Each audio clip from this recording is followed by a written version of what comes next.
Punjabi radio USA ਸੁਣ ਰਹੇ ਸਾਰੇ ਹੀ ਮਾਣਯੋਗ ਅਤੇ ਸਤਿਕਾਰਤ ਸਰੋਤਿਆਂ ਨੂੰ ਬਹੁਤ ਹੀ ਪਿਆਰ ਸਤਿਕਾਰ ਸਾਹਿਬ ਦੋਨੋਂ ਜੋੜ ਕੇ ਨਿੱਘੀ ਜਿਹੀ ਸਤਿ ਸ੍ਰੀ ਅਕਾਲ ਸਭ ਨੂੰ ਜੀ ਨੂੰ ਆਖਦੇ ਹਾਂ। ਸੋ ਪ੍ਰੋਗਰਾਮ ਖਬਰ 'ਤੇ ਨਜ਼ਰ ਦੇ ਵਿੱਚ ਆਪ ਸਭ ਦਾ ਨਿੱਘਾ ਸਵਾਗਤ ਹੈ। ਮੇਰੇ ਨਾਲ ਪ੍ਰੋਗਰਾਮ ਖਬਰ 'ਤੇ ਨਜ਼ਰ ਦੇ ਵਿੱਚ ਅੱਜ ਦੇ ਸ਼ੁੱਕਰਵਾਰ ਦੇ ਪ੍ਰੋਗਰਾਮ ਜੁੜ ਚੁੱਕੇ ਨੇ ਮਿੰਟੂ ਗੁਰਸਰੀਆ ਜੀ ਮਲੋਟ ਸਟੂਡੀਓਜ਼ ਤੋਂ। ਮਿੰਟੂ ਜੀ ਨਿੱਘੀ ਜੀ ਆਏ ਨੂੰ ਪਿਆਰ ਭਰੀ ਸਤਿ ਸ੍ਰੀ ਅਕਾਲ।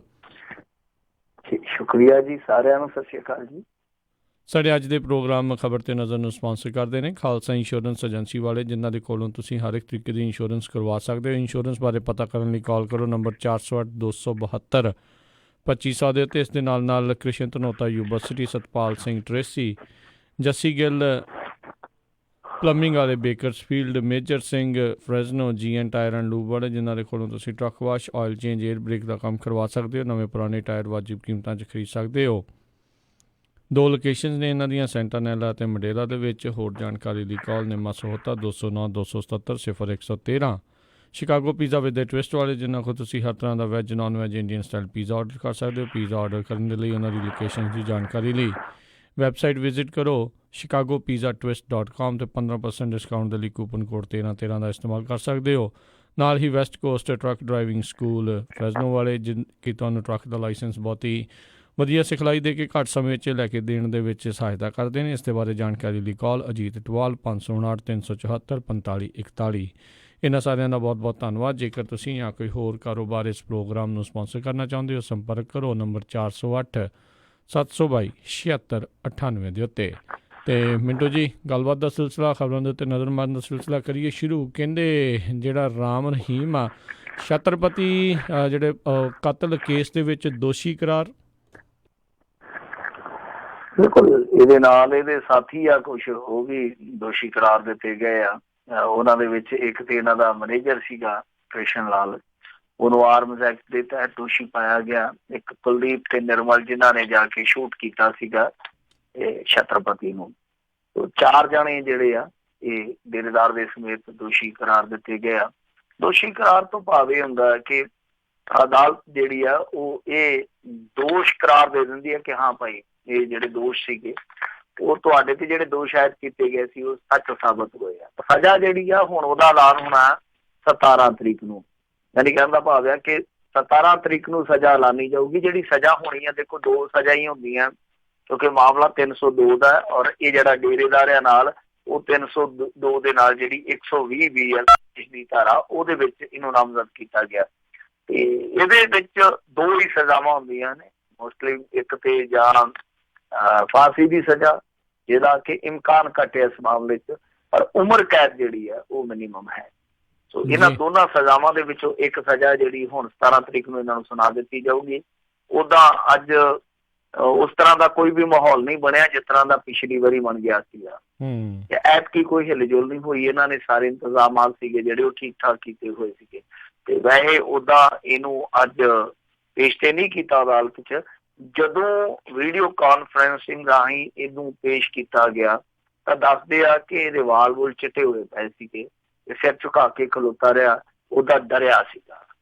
ਕੁਛ ਗੱਲਾਂ ਜਿਹੜੀਆਂ ਨਿਕਲ ਕੇ ਆਈਆਂ ਨੇ। ਵੈਸੇ ਤੇ ਕੋਰਟ ਦੇ ਵਿੱਚ ਸਖਤਾਈ ਬੜੀ ਸੀਗੀ, ਇੱਥੋਂ ਤੱਕ ਕਿ ਮੀਡੀਆ ਵਾਲਿਆਂ ਨੂੰ ਵੀ ਮੇਰੇ ਖਿਆਲ ਦੇ ਨਾਲ 200 ਮੀਟਰ ਦੂਰ ਠੱਲਿਆ ਗਿਆ ਸੀਗਾ, ਨੇੜੇ ਨਹੀਂ ਆਉਣ ਦਿੱਤਾ ਗਿਆ ਕਿਸੇ ਨੂੰ ਵੀ। ਸਿਰਫ ਉਹੀ ਲੋਕ ਅਦਾਲਤ ਦੇ ਵਿੱਚ ਗਏ ਆ ਜਿਹੜੇ ਅਦਾਲਤ ਦੇ ਅੰਦਰ ਕੰਮ ਕਰਦੇ ਆ, ਜਾਂ ਉਹ ਲੋਕ ਅਦਾਲਤ ਦੇ ਵਿੱਚ ਗਏ ਆ ਜਿਨ੍ਹਾਂ ਨੂੰ ਅਦਾਲਤ ਦੇ ਵਿੱਚ ਕੰਮ ਸੀ, ਜਿੱਦਾਂ ਤਰੀਕਾਂ ਪੇਸ਼ੀਆਂ ਵਗੈਰਾ, ਇਹ ਸਭ ਕੁਛ ਚੱਲਦਾ। ਸੋ ਸਜ਼ਾ ਦਾ ਐਲਾਨ ਜਿਹੜਾ 17 ਤਰੀਕ ਨੂੰ ਹੋਊਗਾ। ਹੁਣ ਦੇਖਦੇ ਆ ਕਿ ਕਿੰਨੀ ਸਜ਼ਾ ਹੁੰਦੀ ਆ। ਤਾਂ ਕੁੱਲ ਮਿਲਾ ਕੇ ਦੇਖੋ, ਸਿੱਟਾ ਇਸ ਕਹਾਣੀ ਦਾ ਇਹੋ ਹੀ ਆ ਕਿ ਇਸ ਬੰਦੇ ਨੇ ਜੋ ਕੰਮ ਕੀਤੇ ਆ ਉਹ ਹੌਲੀ ਹੌਲੀ ਸਾਬਤ ਹੁੰਦੇ ਪਏ। ਔਰ ਹੁਣ ਇੰਨਾ ਜ਼ਿਆਦਾ ਇਹਦਾ ਕੰਮ ਉਲਝਾਵਾਂ ਆ, ਮੈਨੂੰ ਨਹੀਂ ਲੱਗਦਾ ਕਿ ਜਲਦੀ ਛੁੱਟੀ ਦਾ ਵੀ ਇਮਕਾਨ ਬਣੂ। ਜਿੱਦਾਂ ਆਮ ਕੈਦੀ ਆ ਜਾਂਦੇ ਆ, ਕਿਉਂਕਿ ਉੱਤੇ ਇੱਕ ਕੇਸ ਹੈ ਜਿਹੜਾ ਹੋਰ ਆ ਕੇ ਲੱਗ ਜਾਣਾ ਰਣਜੀਤ ਸਿੰਘ ਦੇ ਮਰਡਰ ਦਾ, ਫਿਰ ਇਸ ਤੋਂ ਇਲਾਵਾ ਨਿਪੁੰਸਕ ਬਣਾਉਣ ਦਾ ਮਾਮਲਾ। ਤਾਂ ਇੱਕ ਵਾਰੀ ਤੇ ਹੁਣ ਜਿਹੜੀ ਇਹ ਕਹਿ ਸਕਦੇ ਆ ਰੁੱਤ ਆ, ਉਹ ਸਜ਼ਾਵਾਂ ਦੀ ਰੁੱਤ ਚੱਲਦੀ ਪਈ ਆ। ਤਾਂ ਜਦੋਂ ਸਜ਼ਾਵਾਂ ਦੀ ਏਦਾਂ ਰੁੱਤ ਚੱਲ ਪੈਂਦੀ ਹੈ, ਫਿਰ ਠਾਹ ਸਜ਼ਾ ਦੇ ਵੱਟੇ ਪੈਂਦੇ ਆ, ਤਾਂ ਉਸ ਸੂਰਤ ਦੇ ਵਿੱਚ ਇਸ ਤਰ੍ਹਾਂ ਦੀ ਰਾਹਤ ਜਿਹੜੀ ਆ ਉਹ ਮਿਲਣੀ ਹਾਲ ਦੀ ਘੜੀ ਕਹਿ ਸਕਦੇ ਕਿ ਮੁਮਕਿਨ ਨਹੀਂ। ਤਾਂ ਦੇਖੋ ਹੁਣ 17 ਤਰੀਕ ਨੂੰ ਜਦੋਂ ਸਜ਼ਾ ਸੁਣਾਈ ਜਾਂਦੀ ਆ ਤਾਂ ਉਦੋਂ ਕੀ ਰਿਐਕਸ਼ਨ ਹੁੰਦਾ, ਉਦੋਂ ਬਾਅਦ ਜਿਹੜਾ ਕੇਸ ਆਊਗਾ ਉਹਦੇ ਵਿੱਚ ਕੀ ਫੈਸਲਾ ਆਉਂਦਾ। ਤਾਂ ਕੁੱਲ ਮਿਲਾ ਕੇ ਛਤਰਪਤੀ ਦੇ ਮੁੰਡੇ ਅੰਸ਼ੁਲ ਨੇ ਜਿਹੜੀ ਫਾਈਟ ਕੀਤੀ ਆ ਉਸ ਫਾਈਟ ਨੂੰ ਸਲਾਮ ਸਿੱਧਾ ਕਰਨਾ ਚਾਹੀਦਾ। ਪਰ ਉਸ ਤੋਂ ਪਹਿਲਾਂ ਰਾਮ ਚੰਦਰ ਛਤਰਪਤੀ ਨੇ ਜਿਹੜੀ ਆਪਣੇ ਨਾਮ ਦੀ ਲੱਜ ਰੱਖੀ ਨੇ ਤੇ ਆਪਣੇ ਨਾਮ ਦੀ ਲੱਜ ਨਹੀਂ ਰੱਖੀ ਕਿਉਂਕਿ ਇਹਦੇ ਨਾਲ ਵੀ ਰਾਮ ਲੱਗਦਾ ਹੈਗਾ। ਉਹ ਰਾਮ ਚੰਦਰ ਨੇ ਜਿਹੜੀ ਪੱਤਰਕਾਰਤਾ 'ਚ ਲੱਜ ਰੱਖੀ ਆ ਉਹਨੂੰ ਵੀ ਸਜਦਾ ਸਲਾਮ। ਜੀ ਜੀ ਬਿਲਕੁਲ, ਅਜਿਹੇ ਬਾਬਿਆਂ ਦੇ ਦਿਨ ਲੱਦਣੇ ਚਾਹੀਦੇ ਆ। ਇਹ ਲੋਕਾਂ ਨੂੰ ਬਹੁਤ ਜ਼ਿਆਦਾ ਇਸ ਤਰੀਕੇ ਦੇ ਨਾਲ ਗੁੰਮਰਾਹ ਜਿਹੜਾ ਆ ਉਹ ਕਰ ਰਹੇ ਨੇ। ਅਤੇ ਹੁਣ ਤਾਂ ਮਿੰਟੂ ਜੀ ਇਹਨੂੰ ਦੇਖ ਕੇ ਕੀ ਕੋਈ ਹੋਰ ਬਾਬਿਆਂ ਨੂੰ ਜਿਹੜੇ ਇੱਦਾਂ ਕਰੀ ਜਾ ਰਹੇ ਉਹਨਾਂ ਨੂੰ ਕੋਈ ਸਬਕ ਆਊਗਾ ਜਾਂ ਉੱਦਾਂ ਹੀ ਕੰਮ ਚੱਲਦਾ ਰਹੂ? ਨਹੀਂ ਇਹਨਾਂ ਨੂੰ ਕੀ ਆ, ਇਹਨਾਂ ਦੀਆਂ ਦੁਕਾਨਦਾਰੀਆਂ ਉਦੋਂ ਤੱਕ ਚੱਲਦੀਆਂ ਰਹਿੰਦੀਆਂ ਜਦੋਂ ਤੱਕ ਇਹਨਾਂ ਦੇ ਭਾਂਡੇ ਆ ਜਿਹੜੇ ਉਹ ਭੱਜਦੇ ਨਹੀਂ। ਦੇਖੋ ਆਸਾਰਾਮ ਜਦੋਂ ਫੜਿਆ ਗਿਆ ਸੀ ਉਸ ਤੋਂ ਬਾਅਦ ਕਿੰਨੇ ਬਾਬਿਆਂ ਤੇ ਦੋਸ਼ ਲੱਗੇ। ਮਲਹਾਰੀ ਬਾਬਾ ਅੰਦਰ ਚਲੇ ਗਿਆ, ਫਿਰ ਉਹ ਦਿੱਲੀ ਵਾਲਾ ਰਜਿੰਦਰ ਸੀ ਸ਼ਾਇਦ ਉਹਦਾ ਨਾਮ, ਉਹ ਹਾਲੇ ਤੱਕ ਫਰਾਰ ਆ। ਉਹ ਫਿਰ ਸ਼ਨੀ ਦਾ ਜਿਹੜਾ ਬੜਾ ਵੱਡਾ ਉਪਾਸ਼ਕ ਆਪਣੇ ਆਪ ਨੂੰ ਕਹਿੰਦਾ ਸੀਗਾ ਦਾਤੀ ਮਹਾਰਾਜ, ਉਹਦੇ ਤੇ ਦੋਸ਼ ਲੱਗਿਆ। ਯਾਨੀ ਬਾਬੇ ਨਹੀਂ ਸੁਧਰਨਗੇ ਇੱਕ ਦੂਜੇ ਨੂੰ ਵੇਖ ਕੇ ਤੇ ਲੋਕ ਸੁਧਰਨ ਤੇ ਮੇਰੇ ਖਿਆਲ ਦੇ ਨਾਲ ਠੀਕ ਆ। ਇਹ ਕੰਮ ਸੂਤ ਆਊਗਾ ਜੇ ਲੋਕ ਸਬਕ ਲੈਣ, ਲੋਕ ਇਹ ਚੀਜ਼ ਮੰਨ ਕੇ ਚੱਲਣ ਕਿ ਜੋ ਉਹਨਾਂ ਨੂੰ ਸ਼ੀਸ਼ਾ ਦਿਖਾਇਆ ਜਾਂਦਾ ਅਸਲ ਦੇ ਵਿੱਚ ਉਸ ਸ਼ੀਸ਼ੇ ਦੇ ਪਾਰਲੇ ਪਾਸੇ ਇੱਕ ਵੱਖਰੀ ਤਸਵੀਰ ਹੁੰਦੀ ਆ।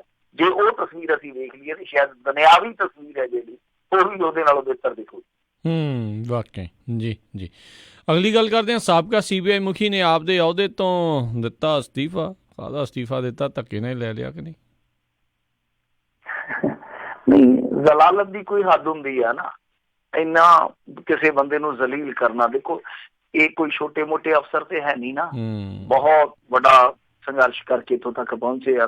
ਪਹਿਲਾਂ ਜਬਰੀ ਛੁੱਟੀ ਤੇ ਘੱਲ ਦੇਣਾ ਔਰ ਫਿਰ ਸੁਪਰੀਮ ਕੋਰਟ ਦੇ ਵਿੱਚ ਉਸ ਬੰਦੇ ਨੇ ਜਾ ਕੇ ਆਪਣੇ ਆਪ ਨੂੰ ਸਹੀ ਸਾਬਤ ਕਰਨਾ। ਉਸ ਤੋਂ ਕੁਛ ਘੰਟਿਆਂ ਬਾਅਦ ਫੇਰ ਕਹਿ ਦੇਣਾ ਕਿ ਲੈ ਭਾਈ ਤੂੰ ਇੱਥੋਂ ਚੱਲ ਤੇ ਹੁਣ ਤੈਨੂੰ ਇੱਕ ਐਸੇ ਵਿਭਾਗ 'ਚ ਭੇਜਦੇ ਆ ਜਿੱਥੇ ਏਦਾਂ ਦੇ ਬੰਦੇ ਆਮ ਤੌਰ ਤੇ ਨਹੀਂ ਜਾਂਦੇ। DG ਲਾਇਆ ਇਹਨੂੰ ਮੇਰੇ ਖਿਆਲ ਦੇ ਨਾਲ ਫਾਇਰ ਐਂਡ ਸੇਫਟੀ ਵਿਭਾਗ ਦੇ ਵਿੱਚ।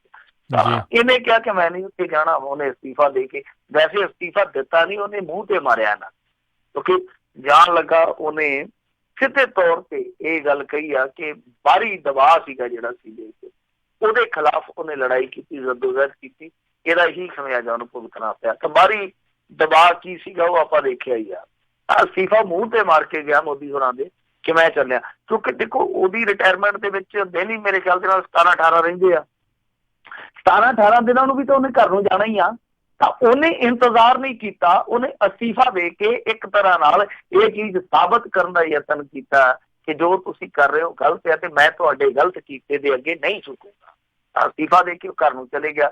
ਪਰ ਇਹ ਯਾਦ ਰੱਖਿਆ ਜਾਊਗਾ ਇਤਿਹਾਸ ਦੇ ਵਿੱਚ ਕਿ ਕਿਸ ਤਰੀਕੇ ਨਾਲ ਇਹ ਮੋਦੀ ਸਰਕਾਰ ਨੇ ਇੱਕ ਰਾਤ ਨੂੰ CBI ਡਾਇਰੈਕਟਰ ਹੈ ਜਿਹੜਾ ਜਬਰੀ ਛੁੱਟੀ ਕਰ ਅੱਧੀ ਰਾਤ ਨੂੰ 2 ਵਜੇ।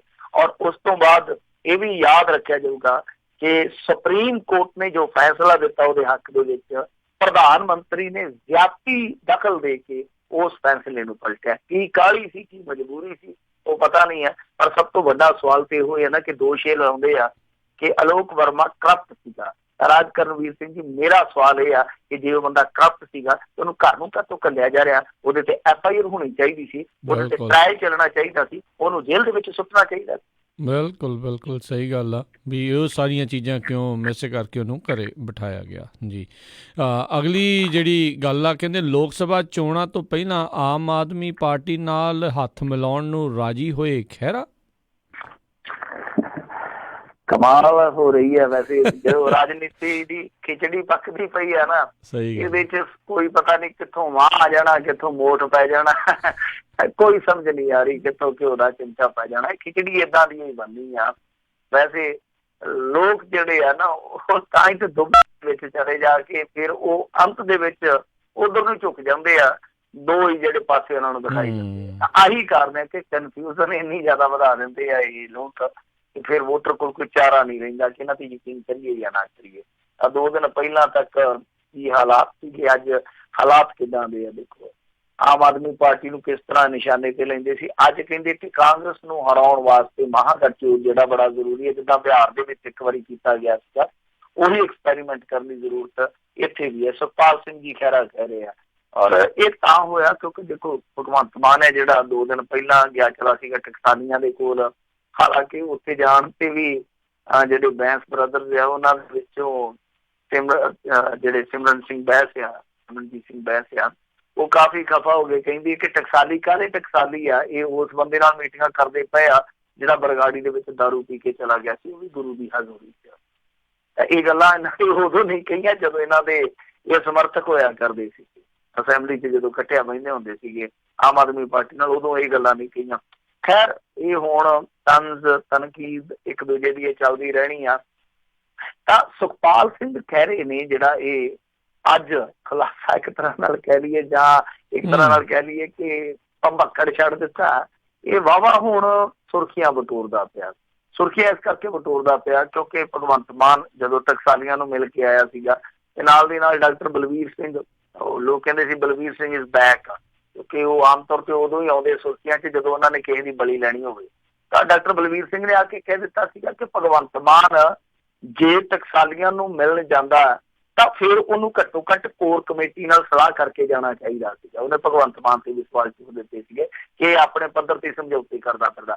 ਪਰ ਸੁਖਪਾਲ ਸਿੰਘ ਖਹਿਰੇ ਨੇ ਜਿਹੜੀ ਗੱਲ ਕਹੀ ਆ ਉਹ ਇਹ ਕਹਿੰਦਾ ਕਿ ਕਾਂਗਰਸ ਤੇ ਅਕਾਲੀ ਦਲ ਨੂੰ ਲਾਂਭੇ ਕਰਨ ਵਾਸਤੇ ਇਹ ਮਹਾਗਠਜੋੜ ਬਹੁਤ ਜ਼ਰੂਰੀ ਆ। ਪਰ ਜੇ ਮਹਾਗਠਜੋੜ ਬਣਦਾ ਫਿਰ ਜਿਵੇਂ ਮੈਂ ਤੁਹਾਨੂੰ ਕਿਹਾ ਕਿ ਦੁਬਿਧਾ ਵੀ ਬਹੁਤ ਵੱਡੀ ਬਣੇਗੀ ਕਿ ਆਖਰ ਲੋਕ ਜਾਣਗੇ ਤੇ ਇਹ ਤਾਂ ਪਤਾ ਹੀ ਆਪਾਂ ਨੂੰ ਕਿ ਜੇ ਅੱਡੋ ਅੱਡੇ ਲੜਦੇ, ਹਰੇਕ ਧੜਾ ਅੱਡੋ ਅੱਡ ਆਪਣੇ ਝੰਡੇ ਨਾਲ ਲੜਦਾ ਤੇ ਇਹਨਾਂ ਦਾ ਕੁਛ ਵੀ ਨਹੀਂ ਵੱਟਿਆ ਜਾਣਾ। ਜੇ ਇਕੱਠੇ ਹੋ ਕੇ ਲੜਦੇ ਆ ਤਾਂ ਕੀ ਇੱਕੋ ਇੱਕ ਨਿਸ਼ਾਨਾ ਇਹੋ ਹੀ ਹੋਣਾ ਚਾਹੀਦਾ ਕਿ ਫਲਾਣੇ ਨੂੰ ਅਸੀਂ ਹਰਾਉਣਾ, ਫਲਾਣੇ ਨੂੰ ਅਸੀਂ ਬਾਹਰ ਕਰਨਾ। ਕੀ ਨੈਤਿਕਤਾ, ਕੀ ਜ਼ੁਬਾਨ, ਕੀ ਇਹਨਾਂ ਦੀ ਜੋ ਰਾਜਨੀਤੀ ਜਿਹਨੂੰ ਇਹ ਕਹਿੰਦੇ ਕਿ ਸਾਡੀ ਰਾਜਨੀਤੀ 'ਚ ਅਲਹਿਦਗੀ ਹੈ, ਕਿ ਉਹ ਅਲਹਿਦਗੀ ਇਹੋ ਜਿਹੀ ਆ। ਤੇ ਇਹ ਸਾਰੀਆਂ ਚੀਜ਼ਾਂ ਕੀ ਮਾਇਨੇ ਨਹੀਂ ਰੱਖਦੀਆਂ, ਬਹੁਤ ਵੱਡਾ ਸਵਾਲ ਆ। ਜੀ ਜੀ ਬਿਲਕੁਲ। ਅਗਲੀ ਗੱਲ ਕਰਦੇ, ਕਹਿੰਦੇ ਨਵੇਂ ਪੰਚਾਂ ਸਰਪੰਚਾਂ ਨੂੰ ਨਸ਼ਾ ਮੁਕਤੀ ਦੀ ਵੀ ਚੁਕਾਈ ਜਿਹੜੀ ਗਈ ਹੈ ਸਹੁੰ। ਨਹੀਂ, ਪਹਿਲਾਂ ਤਾਂ ਇਹਨਾਂ ਨੂੰ ਇਹ ਸਹੁੰ ਚੁਕਾਉਣੀ ਚਾਹੀਦੀ ਕਿ ਤੁਹਾਡੇ ਚੋਂ ਕਿੰਨੇ ਸਰਪੰਚ ਆ ਜਿਹੜੇ ਨਸ਼ਾ ਵੰਡ ਕੇ ਸਰਪੰਚ ਨਹੀਂ ਬਣੇ। ਪਹਿਲਾਂ ਤਾਂ ਉੱਥੇ ਇਹ ਸਹੁੰ ਚੁਕਾਉਣੀ ਚਾਹੀਦੀ ਆ।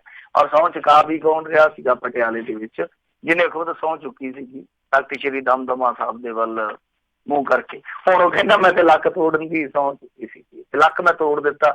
ਹੁਣ ਲੋਕਾਂ ਕੋਲ ਕਿਹੜਾ ਲੱਕ ਟੁੱਟਾ ਵਾ, ਕਈ ਨਸ਼ੇ ਵਾਲੇ ਜਿਹੜੇ ਤਸਕਰ ਸੀਗੇ ਉਹਨਾਂ ਦਾ ਕਈਆਂ ਲੱਕ ਟੁੱਟਾ ਜਾਂ ਉਹਨਾਂ ਦੇ ਨੱਕ ਨੂੰ ਕੋਈ ਨੱਕ ਪਈ ਆ, ਕੁਛ ਵੀ ਨਹੀਂ ਪਤਾ। ਸੋ ਇਹ ਸਹੁੰ ਚੁੱਕ ਸਮਾਗਮ ਜਿਹੜਾ ਅੱਜ ਮੁੱਖ ਤੌਰ ਤੇ ਤਾਂ ਪਟਿਆਲੇ ਦੇ ਵਿੱਚ ਕਰਾਇਆ ਗਿਆ, ਉਸ ਤਰ੍ਹਾਂ ਵੱਖ-ਵੱਖ ਜ਼ਿਲ੍ਹਿਆਂ ਦੇ ਵਿੱਚ ਹੋਰ ਵੀ ਸਮਾਗਮ ਕਰਵਾਏ ਗਏ। ਤਾਂ ਕੈਪਟਨ ਅਮਰਿੰਦਰ ਸਿੰਘ ਨੇ ਅੱਜ ਫੇਰ ਸਹੁੰ ਚੁਕਾ ਦਿੱਤੀ ਆ। ਇੱਕ ਤੇ ਸਹੁੰ ਬੜੀਆਂ ਚੁਕਾਉਂਦਾ, ਚੁੱਕਦਾ ਵੀ ਬਹੁਤ ਆ ਪਿੱਛੇ ਜੇ ਡੈਪੋ ਵਾਲਾ ਸਿਸਟਮ ਚਲਾਤਾ, ਕਹਿੰਦਾ ਜੀ ਚੱਕੋ ਸਹੁੰ, ਪਹਿਲਾਂ ਗੁਟਕੇ ਵਾਲੀ। ਹੁਣ ਪੰਚਾਂ ਸਰਪੰਚਾਂ ਨੂੰ ਕਹਿੰਦੇ ਜੀ ਕਿ ਮੈਂ ਤੁਹਾਨੂੰ ਇੱਕ ਜ਼ਿੰਮੇਵਾਰੀ ਸੌਂਪ ਰਿਹਾ। ਉਹ ਕਹਿੰਦੇ ਆ ਕਿ ਨਸ਼ਿਆਂ ਦੀ ਲਾਹਨਤ ਦੇ ਨਾਲ ਇੱਕ ਪੂਰੀ ਪੀੜ੍ਹੀ ਬਰਬਾਦ ਹੋ ਗਈ ਆ ਤੇ ਮੈਂ ਲੱਕ ਤੋੜਨ ਲਈ ਸਹੁੰ ਖਾਧੀ ਸੀ ਨਸ਼ੇ ਦੀ। ਸਹੁੰ ਦਾ ਫਿਰ ਜ਼ਿਕਰ ਕਰ ਗਏ ਉਹ। ਕਹਿੰਦੇ ਆ ਕਿ ਨਸ਼ਿਆਂ ਦੀ ਸਪਲਾਈ ਲਾਈਨ ਤੋੜਨ ਵਿੱਚ ਮੈਂ ਵੱਡੀ ਸਫਲਤਾ ਹਾਸਲ ਕੀਤੀ ਆ ਤੇ ਹੁਣ ਸਾਰੀ ਜਿਹੜੀ ਜ਼ਿੰਮੇਵਾਰੀ ਆ ਉਹ ਤੁਹਾਡੇ ਮੋਢਿਆਂ ਤੇ ਆ ਗਈ, ਹੁਣ ਤੁਸੀਂ ਖੁਰਾਕ ਖੋਜ ਮਟਾ ਦਿਓ। ਜੀ ਜੀ। ਸੋ ਸਭ ਤੋਂ ਵੱਡੀ ਗੱਲ ਤੇ ਇਹ ਆ ਕਿ ਕੀ ਏਦਾਂ ਸਹੁੰਆਂ ਚੁੱਕਿਆਂ, ਕੀ ਏਦਾਂ ਕਸਮਾਂ ਖਾਧਿਆਂ ਇਹ ਸਾਰਾ ਕੁਛ ਠੀਕ ਹੋ ਜਾਊਗਾ? ਰਾਜ ਕਰਨ ਦੀ ਸੀ ਕਦੇ ਨਹੀਂ। ਜੇ ਸਹੁੰਆਂ ਚੁੱਕਿਆਂ ਸਾਰਾ ਕੁਛ ਠੀਕ ਹੁੰਦਾ ਹੋਵੇ ਤਾਂ ਸਾਰਾ ਪੰਜਾਬ ਹੀ ਇੱਕ ਥਾਂ ਤੇ ਖੜ ਕੇ ਸਹੁੰ ਚੁੱਕ ਸਕਦਾ ਹੈ ਜਾਂ ਉਹ ਨਸ਼ਾ ਮੁਕਤ ਆਪਾਂ ਕਰੀਏ। ਤਾਂ ਏਦਾਂ ਨਹੀਂ, ਤੁਸੀਂ ਕੋਈ ਪ੍ਰੋਗਰਾਮ ਦਿਓ। ਜੇ ਆਏ ਆ ਸਹੁੰ ਚੁੱਕਣ ਨਾਲ ਮੈਂ ਤੇ ਕਈ ਵਾਰ ਹੈਰਾਨ ਹੁੰਦਾ ਕਿ ਸਾਡੇ ਬੱਚਿਆਂ ਨੂੰ ਵੀ ਅਸੀਂ ਪ੍ਰਾਰਥਨਾ 'ਚ ਪਤਾ ਨਹੀਂ ਤੜਕੇ ਕੀ ਪੜ੍ਹਾਉਂਦੇ ਆ ਸਕੂਲਾਂ ਦੇ ਵਿੱਚ।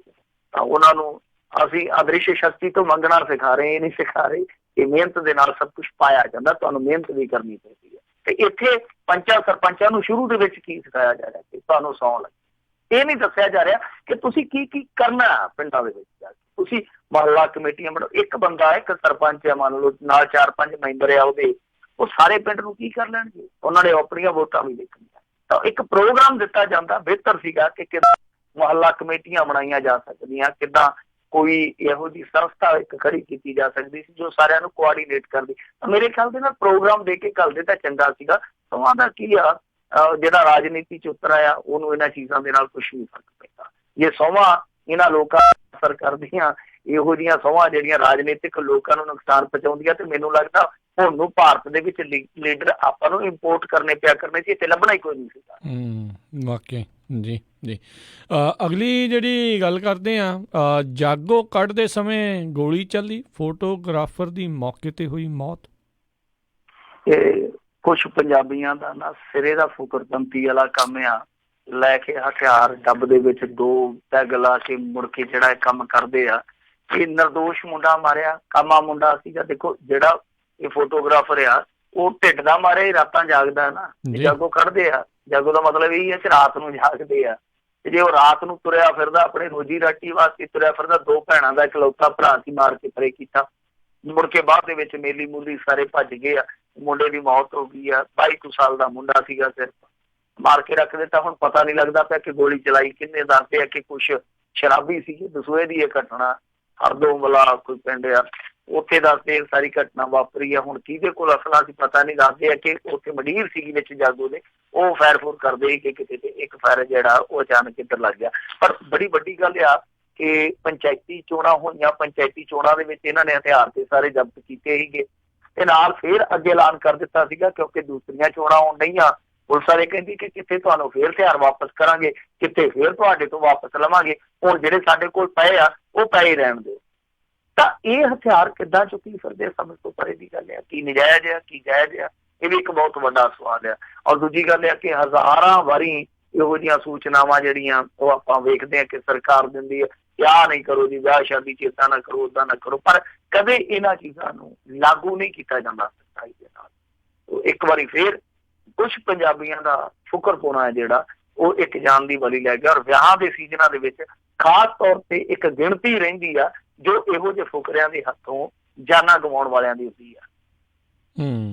ਜੀ ਜੀ ਬਿਲਕੁਲ, ਇਹ ਵੀ ਜਿਹੜਾ ਸਿਲਸਿਲਾ ਹੈ ਰੁਕਣ ਦਾ ਜਿਹੜਾ ਉਹ ਨਾਮ ਨਹੀਂ ਲੈ ਰਿਹਾ। ਅਗਲੀ ਖਬਰ ਦੇ 'ਤੇ ਨਜ਼ਰ ਮਾਰੀਏ। ਕਹਿੰਦੇ ਚੰਦੂ ਮਾਜਰਾ ਦੇ ਭਾਣਜੇ ਨੇ ਜਬਰ ਜਨਾਹ ਦੇ ਦੋਸ਼ ਲਾਉਣ ਵਾਲੀ ਔਰਤ 'ਤੇ ਲਾਏ ਗੰਭੀਰ ਦੋਸ਼। ਦੇਖੋ, ਚੰਦੂ ਮਾਜਰਾ ਦੇ ਭਾਣਜੇ ਨੂੰ ਅੱਜ ਪੇਸ਼ ਕੀਤਾ ਗਿਆ ਸੀ ਅਦਾਲਤ ਦੇ ਵਿੱਚ। ਇਹਨੂੰ ਰੇਪ ਕੇਸ ਦੇ ਮਾਮਲੇ 'ਚ ਗ੍ਰਿਫਤਾਰ ਕੀਤਾ ਗਿਆ। ਉਹ ਸਾਰਿਆਂ ਨੂੰ ਆਪਾਂ ਨੂੰ ਪਤਾ ਹੀ ਆ। ਤਾਂ ਇਹਨੇ ਜਿਹੜੇ ਦੋਸ਼ ਲਾਏ ਆ, ਕਹਿੰਦਾ ਕਿ ਜਿਹੜੀ ਉਹ ਔਰਤ ਆ, ਯਾਨੀ ਉਸ ਔਰਤ ਤੇ ਇਹਨੇ ਦੋਸ਼ ਲਾਏ, ਕਹਿੰਦਾ ਕਿ ਉਹਨੇ 3 ਤੇ ਕਤਲ ਕੀਤੇ ਆ। ਉਹਦੀ ਜਾਂਚ ਕਰਾਓ, CBI ਤੋਂ ਜਾਂਚ ਪੜਤਾਲ ਕਰਾਓ। ਉਹਨੇ ਆਪਦਾ ਜੇਠ ਵੀ ਮਰਵਾਇਆ, ਆਪਦਾ ਘਰ ਵਾਲਾ ਵੀ ਮਰਵਾਇਆ, ਇੱਕ ਕਤਲ ਦਾ ਹੋਰ ਜ਼ਿਕਰ ਕੀਤਾ। ਇੱਥੋਂ ਤੱਕ ਵੀ ਕਿਹਾ ਕਿ ਇਹਦੀ ਬੇਟੀ ਨੇ ਇੱਕ ਰੇਪ ਦਾ ਕਿਸੇ ਤੇ ਦੋਸ਼ ਲਾਇਆ ਸੀ, ਉਹਦਾ ਵੀ ਬਾਅਦ ਦੇ ਵਿੱਚ ਇਹਨਾਂ ਨੇ 7 ਲੱਖ ਰੁਪਈਆ ਜਿਹੜਾ ਉਹ ਲਿਆ। ਇਹ ਮੈਂ ਸਾਰਾ ਮਾਮਲਾ ਜਿਹੜਾ ਹੁਣ ਸਾਫ਼ ਕਰਕੇ ਹਟੂੰਗਾ। ਪਰ ਬੜਾ ਵੱਡਾ ਸਵਾਲ ਆ ਕਿ ਇੱਦਾਂ ਦੇ ਦੋਸ਼ ਲਾਉਣੇ ਆ ਜਿਹੜੇ ਕਿ ਉਹਨਾਂ ਦਾ ਹੁਣੇ ਇਹਨਾਂ ਨੂੰ ਇਲਮ ਹੋਇਆ। ਇਹਨਾਂ ਤੇ ਮਾਮਲਾ ਜਿਹੜਾ ਇੰਨੇ ਚਿਰ ਦਾ ਦਰਜ ਹੋਇਆ ਸੀਗਾ, ਇਹ ਪਹਿਲਾਂ ਦੱਸਦੇ। ਪਹਿਲਾਂ ਇਹਨਾਂ ਦੀ ਜਦੋਂ ਸਰਕਾਰ ਹੁੰਦੀ ਸੀਗੀ ਕਿ ਉਸ ਵੇਲੇ ਮਰਡਰ ਹੋਏ ਸੀਗੇ ਜਾਂ ਐਸ ਸਰਕਾਰ ਵੇਲੇ ਹੋਏ, ਜੇ ਇਹਨਾਂ ਨੂੰ ਪਤਾ ਸੀਗਾ ਇਹਨਾਂ ਨੇ ਪਹਿਲਾਂ ਪੁਲਿਸ ਕੰਪਲੇਂਟ ਕਿਉਂ ਨਹੀਂ ਕੀਤੀ। ਪਰ ਜਿਵੇਂ ਇਹ ਮਾਮਲਾ ਹੈ ਉਹਦਾ ਸ਼ੱਕ ਦੀ ਗੁੰਜਾਇਸ਼ ਜ਼ਰੂਰ ਹੈ। ਮੈਂ ਨਹੀਂ ਕਹਿੰਦਾ ਕਿ ਉਹ ਸੱਚਾ ਹੈ, ਉਹ ਸੱਚਾ ਹੈ, ਕਿਉਂਕਿ ਇਹ ਮਸਲਾ ਐਕਚੁਅਲੀ ਹੈ ਜਿਹੜਾ ਪੈਲੀ ਨਾਲ ਜੁੜਿਆ, ਜ਼ਮੀਨ ਨਾਲ ਜੁੜਿਆ। ਉਹ ਜਿਹੜੀ ਬੀਬੀ ਹੈ ਜਿਹਨੇ ਇਹ ਮਾਮਲਾ ਦਰਜ ਕਰਵਾਇਆ, ਉਹਦੀ ਜ਼ਮੀਨ ਦਾ ਰੌਲਾ ਸੀ। ਜ਼ਮੀਨ ਦਾ ਰੌਲਾ ਇਹ ਸੀਗਾ ਕਿ ਘਰ ਵਾਲਾ ਮਰ ਗਿਆ, ਉਹਨੇ ਇੰਤਕਾਲ ਕਰਵਾਉਣਾ ਸੀਗਾ। ਤਾਂ ਹੀ ਉਹ ਕਹਿੰਦੀ ਹੈ ਕਿ ਇੰਤਕਾਲ ਨਹੀਂ ਸੀ ਹੋ ਰਿਹਾ। ਫਿਰ ਉਹ ਇਹਨਾਂ ਦੇ ਸੰਪਰਕ 'ਚ ਆਈ ਜਿੱਥੇ ਇਹਨਾਂ ਨੇ ਉਹਨੂੰ ਸਰੀਰਕ ਤੌਰ ਤੇ ਵੀ ਵਰਤਿਆ, ਮੁੜ ਕੇ ਆਰਥਿਕ ਤੌਰ ਤੇ ਵੀ ਸੱਟ ਮਾਰੀ। ਜਿਹੜੀ ਜ਼ਮੀਨ ਸੀਗੀ 50 ਲੱਖ ਦੀ ਵੇਚੀ, ਉਹਦੇ 'ਚੋਂ ਉਹਨੂੰ ਮੈਂ 15 ਲੱਖ ਦਿੱਤੇ, ਸਿਰਫ 15 ਲੱਖ ਦੇ ਕੇ ਕੰਮ ਨਿਬੇੜ ਦਿੱਤਾ। ਬਾਕੀ ਦਾ ਜਿਹੜਾ ਪੈਸਾ ਸੀਗਾ ਇਹ ਫਿਰ ਭਲੇਟ ਕੇ ਆਪਦੇ ਬੋਝੇ 'ਚ ਪਾ ਗਏ। ਤਾਂ ਇਹੋ ਜਿਹੇ ਦੋਸ਼ ਆ, ਜਦੋਂ ਇਸ ਤਰ੍ਹਾਂ ਦੇ ਦੋਸ਼ ਲੱਗਦੇ ਆ, ਜ਼ਮੀਨੀ ਝਗੜਾ ਹੋਵੇ, ਤਾਂ ਗੁੰਜਾਇਸ਼ ਰਹਿੰਦੀ ਹੈ ਸ਼ੱਕ ਦੀ। ਪਰ ਹੁਣ ਇਹਨਾਂ ਦੇ ਇਲਜ਼ਾਮ ਲਾਇਆ ਕੁਛ ਨਹੀਂ ਬਣਨਾ। ਇਹ ਜੋ ਮਰਜ਼ੀ ਕਾਊਂਟਰ ਇਲਜ਼ਾਮ ਤਰਾਸ਼ੀ ਕਰੀ ਜਾਣ। ਮਸਲਾ ਜਿਹੜਾ ਉਹ ਅਦਾਲਤ ਨੇ ਤੈਅ ਕਰਨਾ ਕਿ ਕਿਹੜੀ ਧਿਰ ਸੱਚੀ ਆ, ਕਿਹੜੀ ਧਿਰ ਝੂਠੀ ਆ। ਜੀ ਜੀ ਅਗਲੀ ਜਿਹੜੀ ਗੱਲ ਕਰਦੇ, ਕਹਿੰਦੇ ਫੌਜੀ ਨੇ ਹਿਲਾਈ ਪੰਜਾਬ ਪੁਲਿਸ, ਕਰਨੀ ਪਈ ਕਾਰਵਾਈ। ਤਾਂ ਇਹ ਕਹਿੰਦੇ ਆ ਨਾ ਕਿ ਵਸਣਾ ਫੌਜੀ ਦੇ ਭਾਵੇਂ ਬੂਟ ਸਣੇ ਲੱਤ ਮਾਰੇ।